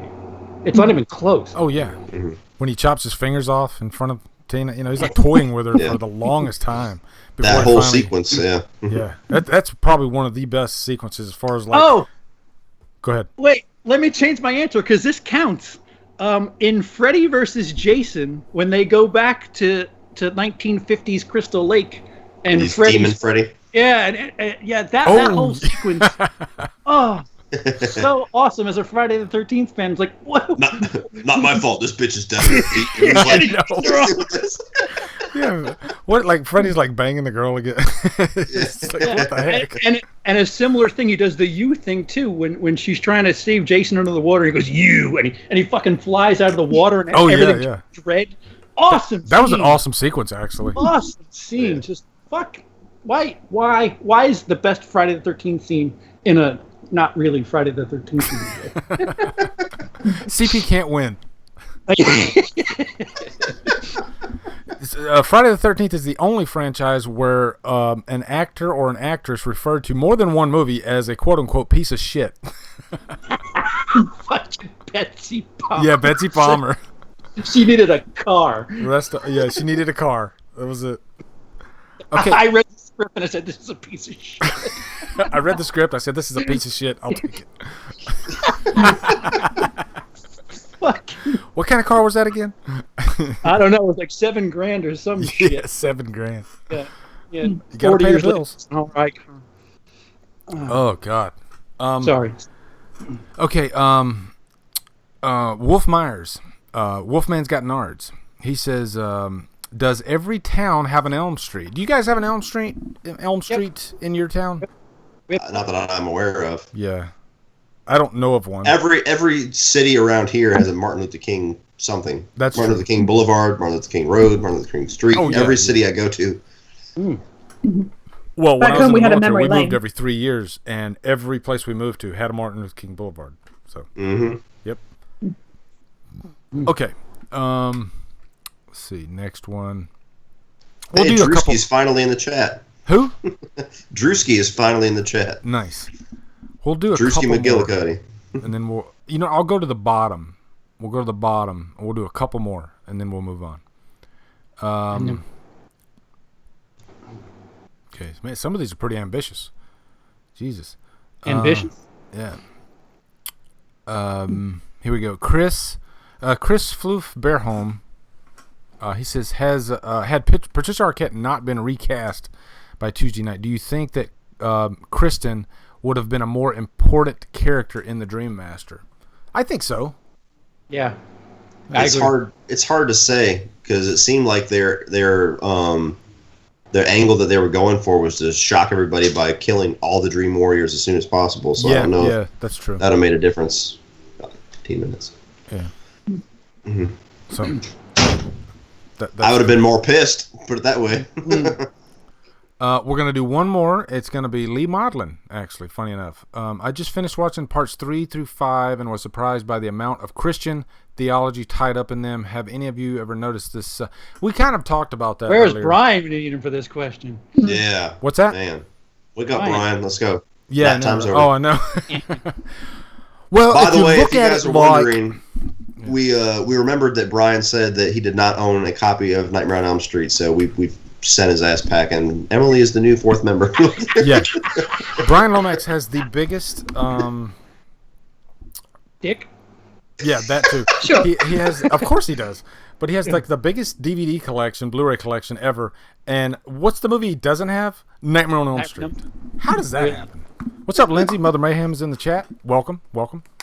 Yeah. There's a chick in the sausage scream. Yep, there we go. Sausage scream this week. We got a clam bake. Yeah. Catalina fucking wine mixer.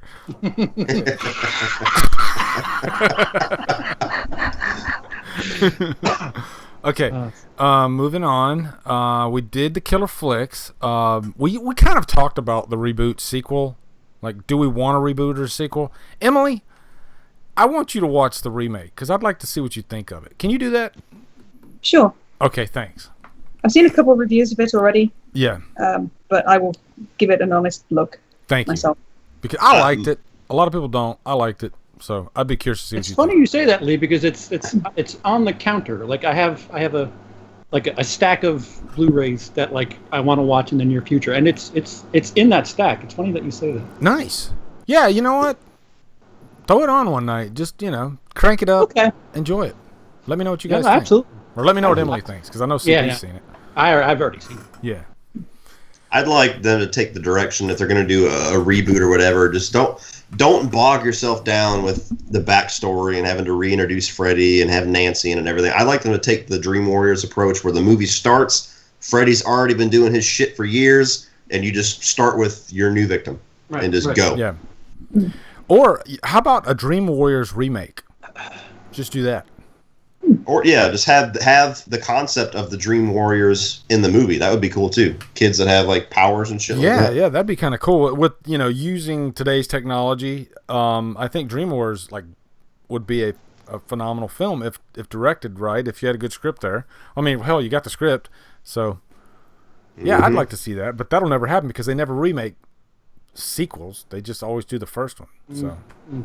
Yeah, but I think out of all the franchises, like Nightmare kind of begs for that more than anything because every sequel has their own kind of unique flavor to them. Some not so good, but you could take any of them and do a remake and probably have some good time with it. So yeah, do the Friday the remake thing where you kind of have the greatest hits. Yeah, put, like elements of tits and hits. Stupendous. Yeah, stupendous. Nipple please. T-shirt. Right across the chest. Stupendous. Okay. Okay. I guess we're into the news now. And if you guys have any other news topics that you want to bring up, I didn't put down Halloween. I know everybody's waiting for the trailer. I'm waiting for the trailer. But I'm telling you, I think Jason Blum's throwing smoke try to get people into that fucking movie this weekend. I don't think that's happening. We would have heard about it by now because it's not even a horror movie. those prints have had to be sent out by now. Somebody had to test them. You would think somebody would be like, oh yeah, it's loaded on the print. So I think he's blowing smoke. Yeah. As far as the trailer's concerned, and why not just release it on the internet? You're gonna get more hits there anyway. Yeah, it makes no sense. Drewski McGillicuddy says, "You know what had the concept of the Dream Warriors? Freddy's Dead. What fucking movie did you watch? Let it go. Just stop it." I know. He keeps asking me, Emily, what are your thoughts? And I have no idea what he's referring to. That's happened twice. I'm very just sorry. talking over you, so like let her speak. That's why I love Drewski McGillicuddy. If you guys in the chat, check out his channel. I swear to God, he's hilarious. Like, he's really loud. He doesn't give a fuck about anything. Is Drewski Andrew Becker? Yeah. I didn't want to say his name, but yeah, okay. See, I'm gonna take Freddy's Dead and put it in a goddamn blender. But he gave me the hardest time about not seeing Night of the Living Dead. And so he kept razzing me about it. So I was like, I just recorded my review, and so I messaged him and I was like, hey, can you record like an intro for me, and just kind of let me have it in the intro. So my intro is gonna be him like screaming at me, pretty much. Oh, is that why I need to see it? It hasn't happened yet, right? Okay. Is that why it's 20 minutes long? It's 10 minutes of him bitching at you. Yep. Wait, is it out yet? Because for some reason. Oh, okay. I thought the screen was frozen because CP wasn't moving, and Emily wasn't moving, and then all of a sudden you guys like slightly shifted a little bit. So it's kind of funny. But yeah, this movie Upgrade that's coming out. Have you guys watched the trailer for it yet, Cody? I didn't watch the whole trailer because the one that I was watching was like 2 days long, but I watched enough to get the concept of what's going on. It looks interesting. It does. It looks interesting. It's not a movie that I'd rush out to see. If I was guaranteed to see the Halloween trailer and I couldn't watch it on YouTube immediately afterwards, I'd probably have a little bit more interest, but not enough to where I'm like going to rush out and like stand in line and, put a tent out the night before. Yeah. Yeah, what's coming out next week? Emily, what's that thing that we're Hereditary? Hereditary, yeah. I'm more fired up about that. Oh yeah. Way more. Which one, CP? Hereditary. Oh yeah, that one's next weekend though. Yeah, right. Well, yeah, this weekend, I'm really looking forward to that one. But I'm kind of like I'm really excited for Upgrade. Actually, I love the trailer. So and Logan Marshall Green, like he hasn't let me down yet. Like he's a really so the good premise actor. is someone gets bionic limbs and it's kind of like a RoboCop type deal. I saw some of the trailer, but it just gave me Avatar trailer flashbacks. Like, really? If you do this for us, we'll get you back your legs, your real legs. It was, I don't know. Your real legs. Did you guys see what's the movie that Logan Marshall Green was in? The Invitation. Oh yes. Yeah, that's a really. I mean, like I said, like, he was in Prometheus. He was in The Invitation. Bootleg Tom Hardy. Yeah, discount Tom Hardy. Yeah. Oh, excuse me, discount Tom. Yeah, discount. But yeah, he's the main reason why I was like, and the plot. I like RoboCop type, like sci-fi action films. Yeah. And I believe Lee Winnell from Saw, wrote this and directed it. Well, to give him credit, he also wrote the Insidious movies and he directed the third one, which I really like. Yeah. What's up, Ashley October? Welcome. I'm glad you made it. Wait, somebody said something. Did we talk about the Predator trailer last time we were on? Yeah, we did. We did. Okay. You know what's funny is I just watched Predators last week because we talked about that, and I was like, I kind of want to watch Predators again. And I kind of enjoyed it. It was good. Dude, I like that movie. I like it. It's my second favorite Predator movie. It's a slick looking movie too. It's a gorgeous looking movie. It is. It's all right. It's it's fine. It's fine. I like that the whole thing takes place in the jungle. I think the last act kind of fell off. I didn't buy Adrian Brody being our brand that was new my biggest Arnold problem Schwarzenegger. That was having to retread that whole third act was fucking. It killed it for me. No, my biggest problem was Topher Gracie. That's what I meant to say. Yeah, that too. Yeah, that was kind of. I don't know, but I still like it. I still enjoy it. I mean, it's unique. I'll give it that. It's a good 2 hours. Yeah. What does it? CP says it's a nice collection of scenes thrown together. It'll do. It'll do. If you got nothing else going on for 2 hours. If you're typing, you need something to just distract you. Yeah. But I kind of want to like review like all the Predators before that one comes out. Are any of you guys like planning on? I know Emily's going to do that, but are any of you other guys going to do that? Yeah, I plan on doing that and the Halloween franchise leading up to obviously the new Halloween. Oh, that reminds me, Cody. There's a thing I asked you for that. Was that an exclusive, I'll get that Cody? to you. I'll get that to you. What? Was that an exclusive, Cody? The Halloween announcement? I think I mentioned it before, but yeah, I plan on doing Scream, the franchise review series, at some point during the summer, and then I'm going to trickle out my Halloween review. I'm going to redo the first one and the second one, so those will be my first revisited reviews. But I'm going to redo those and then try to get the franchise to where I time it to where I finish it right before the new one comes out. Try to do what I did with Child's Play right before Cult of Chucky came out, because it seemed to really be business-wise a really good move, because once the new one came out, everybody was Chucky hungry. Yeah. Emily, have you seen any of the Predator movies? No, not yet. I saw a weird cartoon that was parodying it, right down to putting mud all over themselves to stop being seen. Yeah. So that was weird. You must have been taking in some of it, because I watched it in this apartment. So I don't know if you were here or what. Maybe you're still back. Oh, yeah, I think, yeah. You yeah, picked I up saw some of it. Parts. Yeah. Well, the first Predator is like one of the Awesome. greatest action films ever And it made. takes The a turn. manliest movie ever made. It is. It's so good. It's testosterone on It is. film. It's like full on testosterone, and you know all the characters are amazing, and it's just I don't know. It's like one of my favorite action films. So, but it could be like a manly thing, like Cody says, like because my daughter, you know, I'm watching the first Predator with her, and I'm like, isn't this great? This is the most amazing fucking thing you've ever seen, right? I didn't say fucking to her, but and then she was like, yeah, it's okay. Dude, that's listen, while she's here, Die Hard. Mm-hmm. Shame. She didn't I like liked Die it Hard. okay. She It's just shrugged fine. her shoulders. I was just like, it's fine. It's maybe fine. maybe it's just a female thing, you know. Maybe they don't like, you know, testosterone Excuse driven. me. I don't know. Yes. Testosterone. But John Wick, like a lot of women like John Wick movies, right? I don't know. I assume so. I would hope so. Eh. Okay. I mean, Shot I that appreciate. fucking theory down. I realize I'm all for avenging the dog, but I mean, the plot of the film is kind of foregone. He's going to kill everybody. That's Yeah. it. That's That's awesome. the point. But that's what else do you want from the fucking? I mean, at least in Taken, there's someone's life still at stake. It's not like I'm just going to kill everyone who killed my dog. Did you would see be that shocked 5 ways at how- they could have killed Thanos? And one of them was they killed the dog, John Wick's dog. Thanos kills John Wick's dog. Thanos. Oh, Yeah, but man. yeah, like Amanda from Aesthetic Stars, she's never seen any of the Predator movies or the Alien movies. Jesus. What the hell? Wow. Yeah, Emily, what do you want on Alien? You're 1, 2. Oh, you're 1, 2, 3. Oh, you're caught up, except the Predators. Yeah. I've seen all the Alien movies thus far, except for the third one.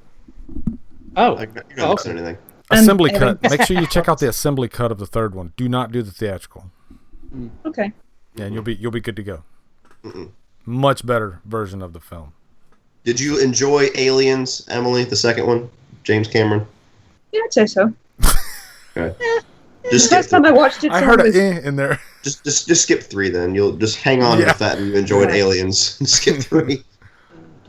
You know what? Her reaction to Aliens makes me think she might actually like 3 better.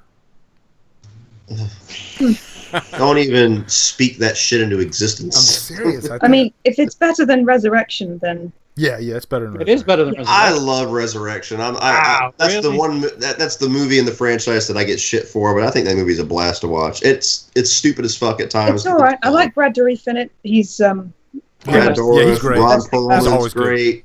Yeah. But I mean, That's I'm a that's diehard fun Fincher fan, and to me, 3 feels like a Fincher movie. It really does. So Emily tends to lean if an actor's in a movie. Brad Dourif, was it Steve Buscemi? If he's in something, you lean towards it. So, did you? Alien 3 has Sigourney Weaver. oh well then. Why didn't you say so? oh, I tend and to lean towards Pete Sigourney Weaver. Postlethwaite is in 3 too, though, isn't he? The Charles dad from Dance. Inception. Charles Dance is in it. Oh, that's right. Yeah, Charles Dance. Speaking of Die Hard. Rock. Yeah. He was in prison for murder, Charles Dance. Is that a fact? Yeah, that's a fact. It could be a fact. I'm not sure. It's fine. No, do your research. As long as I it's think murder and he not went fucking he kids. went to prison for killing a man, and then he was released and became an actor. So, Well, yeah, it could be on fakefacts.com, but I Beautiful think segue. I think it's the truth. So, what do we think about a Spawn remake? Or did you guys like the first Spawn? Man, they didn't know easy grab. They got tea. I remember seeing that in theaters with my dad, and even as a kid, I don't remember liking it very much at all. I never. I've tried to watch Spawn like 5-6 times. I can never freaking make it through the movie. I don't know what it is. Yeah. I just can't get into it. The character looks cool. Yeah, I have no interest in this new one too. I don't understand the point of having a comic creator direct a fucking movie. I know he created the comics, but it doesn't make you a director. No, it Jamie Foxx, like. Yeah, and that's the other thing too. I don't like Jamie Foxx at all. He's a racist dick, so I can't never separate that from when he's on screen. He's a great actor. I'll never deny that. But like even when I'm watching Baby Driver and his character's, supposed to be kind of the fun asshole, he's such a dick in real life that I can't separate it. Whenever he got killed in that fucking movie, I was like, yes. So yeah, that's 2 strikes. Will Smith mentioned Michael Wincott is good in Alien Resurrection. Thank you so much. One of the most underrated villains when he was in The Crow, Michael Wincott. Yeah. Oh, loved him in The Crow. And I liked him in... I was sad that he died so early in Resurrection because I was like, oh, Michael Wincott, he's going to be a great villain. Oh, shit, they just killed him. It's like, damn it. There's a video game called Darksiders where you the second one you play as Death, like the 4 Horsemen. You play as Death, and Michael Wincott does the voice. It took me like 5. I'm like, why do I know this voice? And then it finally clicked. I'm like, holy shit! Quick impression for you. Call, bang, fuck, I'm dead. I love that line. Wait, what else is? There's something else big that he's in, right? I think I'm mixing actors up. There's The Crow. And he was in an Eddie Murphy movie too, as the villain. He always played the villain.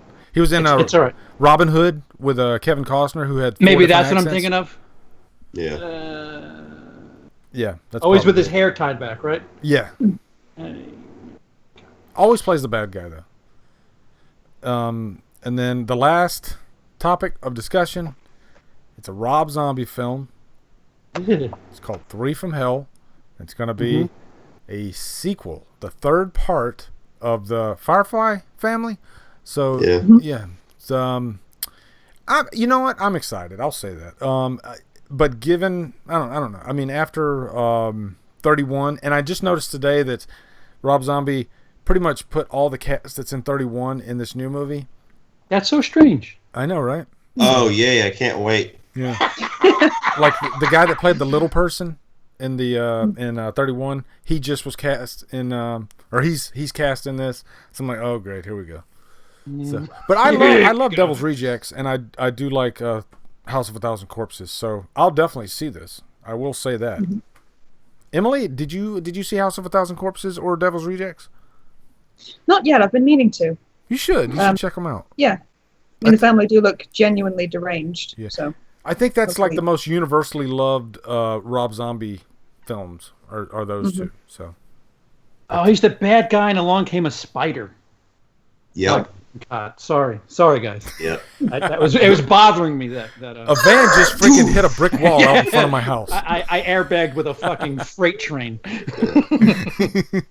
I still need to rewatch House of a Thousand Corpses and Devil's Rejects. I bought the little 2-pack or the little double disc Blu-ray or whatever, but I don't know. I remember not liking either one of them. The only Rob Zombie movie that I like at all is the last act of the first Halloween, and I'm one of the few Halloween 2 defenders, but 31, man, that was like one of the worst it might have been my worst movie that year when it came out. That movie was horrendous. Oh my God, and the more that he gets, like the more that he goes on, the less budget that he gets. He had to crowdfund 31 twice. Yeah. So I don't know where he got the money, unless he just had no option but to go back to the Devil's Rejects characters to get funding. But until he gets somebody to either write or at least tweak his fucking scripts and stop making his wife the main actress and everything, I can't get excited for his movies. The dude's got style.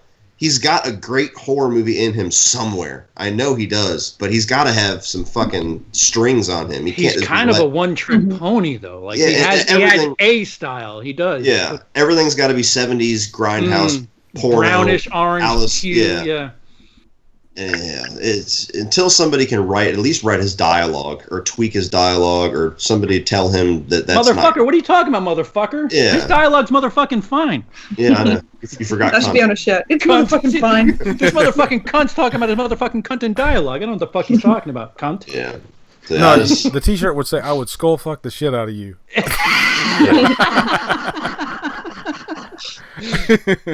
I mean, right out the gate. In his first Halloween outing, it's just like, ugh, God, what are we doing?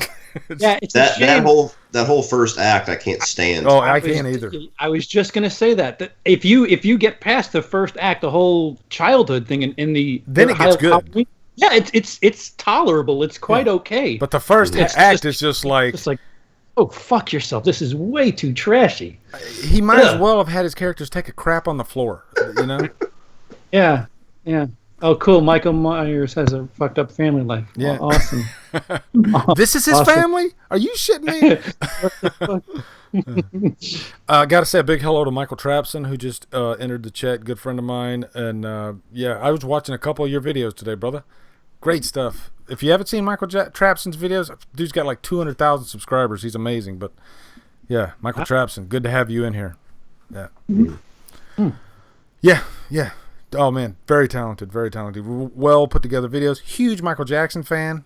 Yeah, that's obvious, but yeah, you're gonna. Yeah, I was in a Michael Jackson mood like this last week too. So yeah, Michael Jackson's awesome. So speaking of fucking kids, he's fine. Oh Jesus. I think that was our last topic, guys, and we booked it at like just over 2 hours. So yeah, we had a couple hiccups, and that was my fault. You know, my stupid internet, and I started off with audio problems like I always do. So other than that, it was a good stream though. Yeah. So, thank you for everybody for. It's been a long 2 hours, guys. Thank you everybody for watching. Cody, what's coming up, man? I'm really looking forward to seeing what you got coming next. He just did Martyrs, great review. Yes. What's next? Brutal fucking movie. Deadpool 2 and Solo are already recorded. I've dragged my ass with Deadpool 2. I actually make a joke about that in the intro, so look forward to that. Deadpool 2 and Solo. I have my ranking of the Jason actors also recorded that I need to edit. At some point very soon, me and Lee are going to be doing Phantasm 2. Yep, that's coming soon. We've got, if I end up seeing Upgrade, I'll review that. I'm also doing a lot of, I'm trying to focus on my my Patreon reviews, which is why I did Martyrs. So coming up soon, I'm going to have Red Heat, which is Michael Mims, a big guy over in Killer Flicks, requested that one a while ago. Finally getting to that one. Gonna have Inception coming up soon, the Evil Dead remake, the Poseidon Adventure for Nick Fuchsia. I'll probably get that one out very soon too, because he's been waiting very patiently. One of my patrons just asked for me to do Inception. Isn't that weird? I'm trying to think what else I had. Demon Knight, the Tales from the Crypt movie, is one of my requests. Nice. And I think somebody requested for me to review the Leslie Vernon. I forget the name of the fucking movie. Shit. Rise in the Mask? Behind the Mask? Yeah, Behind the Mask, which I have watched, and it was awesome. So, Lee, I know you hadn't seen that one yet. I haven't seen that one yet. Yeah, I want to pick up the Scream Factory. You'll love it. You'll love it. It's like a love letter to slasher fans. So, yeah, that's, from what I can remember, that's kind of the slate that I have. No particular order. I'll be getting to those as soon as possible.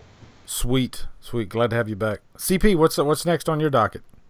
The Alien franchise Ranked, followed by a Savage Cinema for Alien. Ooh, that could be. Yeah, and I don't know. There's a couple of ideas being thrown around.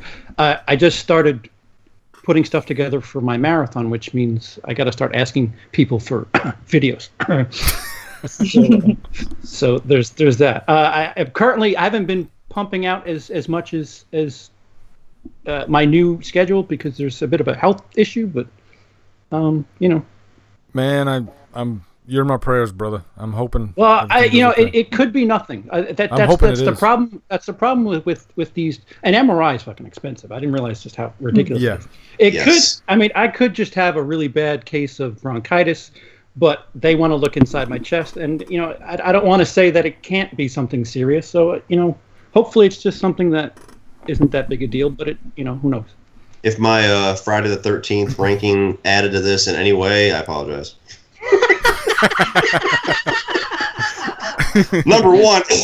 Damn you, Cody. No, not at all. You. And I have to thank. There's a bunch of people that were contributing to my my GoFundMe. Nick Puccia, who I saw. Puccia, is that how you pronounce it? Puccia. Yeah. I saw him in the chat. Just thanks for the support. It's quite. It warms the heart of somebody who's normally seen as an asshole to see people coming out and supporting. Which I'm paying these people back. It's just I'm in a fucked up situation. Man, I'm hoping everything comes out okay. Keep us posted. Keep me posted. Yeah, I'm seeing a doctor Friday, and then we'll see what happens. Emily, so yeah, it's a double airbag. How about that? Bad news. Emily, what do you? Hold on. Let me just promote Emily for a second here because she won't promote herself. Please. But I was watching Emily's Q&A recently, and she talked about her process and like what, and I felt like I was like, oh God, I'm not even worthy because her process. You don't have a front row seat to it. Yeah, you get a front row seat, but her process for making her videos is just like insane because she's like scripts everything, then she like records her part, and then she records Braggart and Killjoy. It's just her videos are so good. So please guys, if you haven't checked out Emily's channel yet, I'm telling you'll thank me. I promise. You're forgetting the makeup job she has to do. Fucking Killjoy. I was going to say the last time she was on here, she was describing her makeup regimen for each character, and I had to take a nap just listening to it. I was like, God damn. My makeup is I take my socks off. I no longer take for granted the fact that I could just turn the fucking camera on and speak. I know, yeah. I pretty much just pace for like 20 minutes, and then I sit in the chair and I talk. That's about it. Mm-hmm. Pace. All right. We're gonna get ready. Yeah, That's. I don't know if you guys do that, but when it's hard for me to sit down in that chair and start talking. I have to be there. Meanwhile, Emily's like putting on her fourth character of makeup on. So, Emily, what's next? Thank you, by the way. So someone has requested that I review Martyrs next. Oh. I'm really backed up on things I have to do for Patreon. I'm planning this video essay about desensitization to horror films primarily. Great one to watch after Martyrs. Probably, yeah. And then after that, I'm reviewing The Exorcist, and I'm looking forward to that one. It's going to be especially plotful. That one would be great. I was thinking about doing The Exorcist too, but now that you're doing it, I'm just going to stay away. Yeah. Oh, no, you should. Can't do that one now. I've actually thought about reviewing The Exorcist for 2 years now, and I'm like, no, I'm not ready. It's just one of those movies. It's like amazing. So. I'm sorry. That reminds me. We collaborated on a Irreversible review, which isn't. I don't know what the fuck you call that. It's not horror. It's a new series that I'm doing of stuff that isn't. It's just disturbing. Yeah, just disturbing cinema. Irreversible is just disturbing. Sorry. That's recent. That came out this weekend on my channel. Thank you, Michael Trapson, for the donation, buddy. You didn't have to do that. That's awesome, though. I really appreciate that. And Emily's Adventures in Horrorland, that's Emily's channel name. So you guys know that. And Johnny Boy really wants to remind you and me that we're supposed to do a house review. Why don't we do House after we do Phantasm 2? You want to do that? That'll work. That'll work. Okay, awesome. So, Emily, anything else that you'd like to say before we close it off? Well, thank you for having me. Obviously, I've had a good time, and it's been an honor replacing Bryan for now. Anytime. Anytime. Until he buys the Blu-ray. Anytime. Yeah. Anytime. Anytime. We got really fun. Though, we got a Fright Night commentary coming up, but you're gonna have to step in. You're already invited. We're gonna do both. The first, the original, and the remake. Well, I have Halloween H2O Revisited's coming. I'm gonna try to get that one out in the next couple weeks. I got Night of the Living Dead. I put a lot into that one. That one's gonna be a nice chunky long. Well, it's 20 minutes, so it's a review. So I got that coming out, and then I think those are my next two that I got. And the Prowler. The Prowler's a big one that I'm wanting to get to. So that's my next big three. So anyway, guys, that's it. I will put the links to the channel names for my lovely guests tonight in the info box. So if you missed all of this, and this was a nice chunky one, so go back and watch it. Emily's Adventures tomorrow. Bye for now, guys. We're signing off. Everybody have a great and fantastic evening, and I hope you guys have a good weekend this weekend. Today's edible panty flavor is grape. Grape. That's a great way to leave it. So there we go. Grape.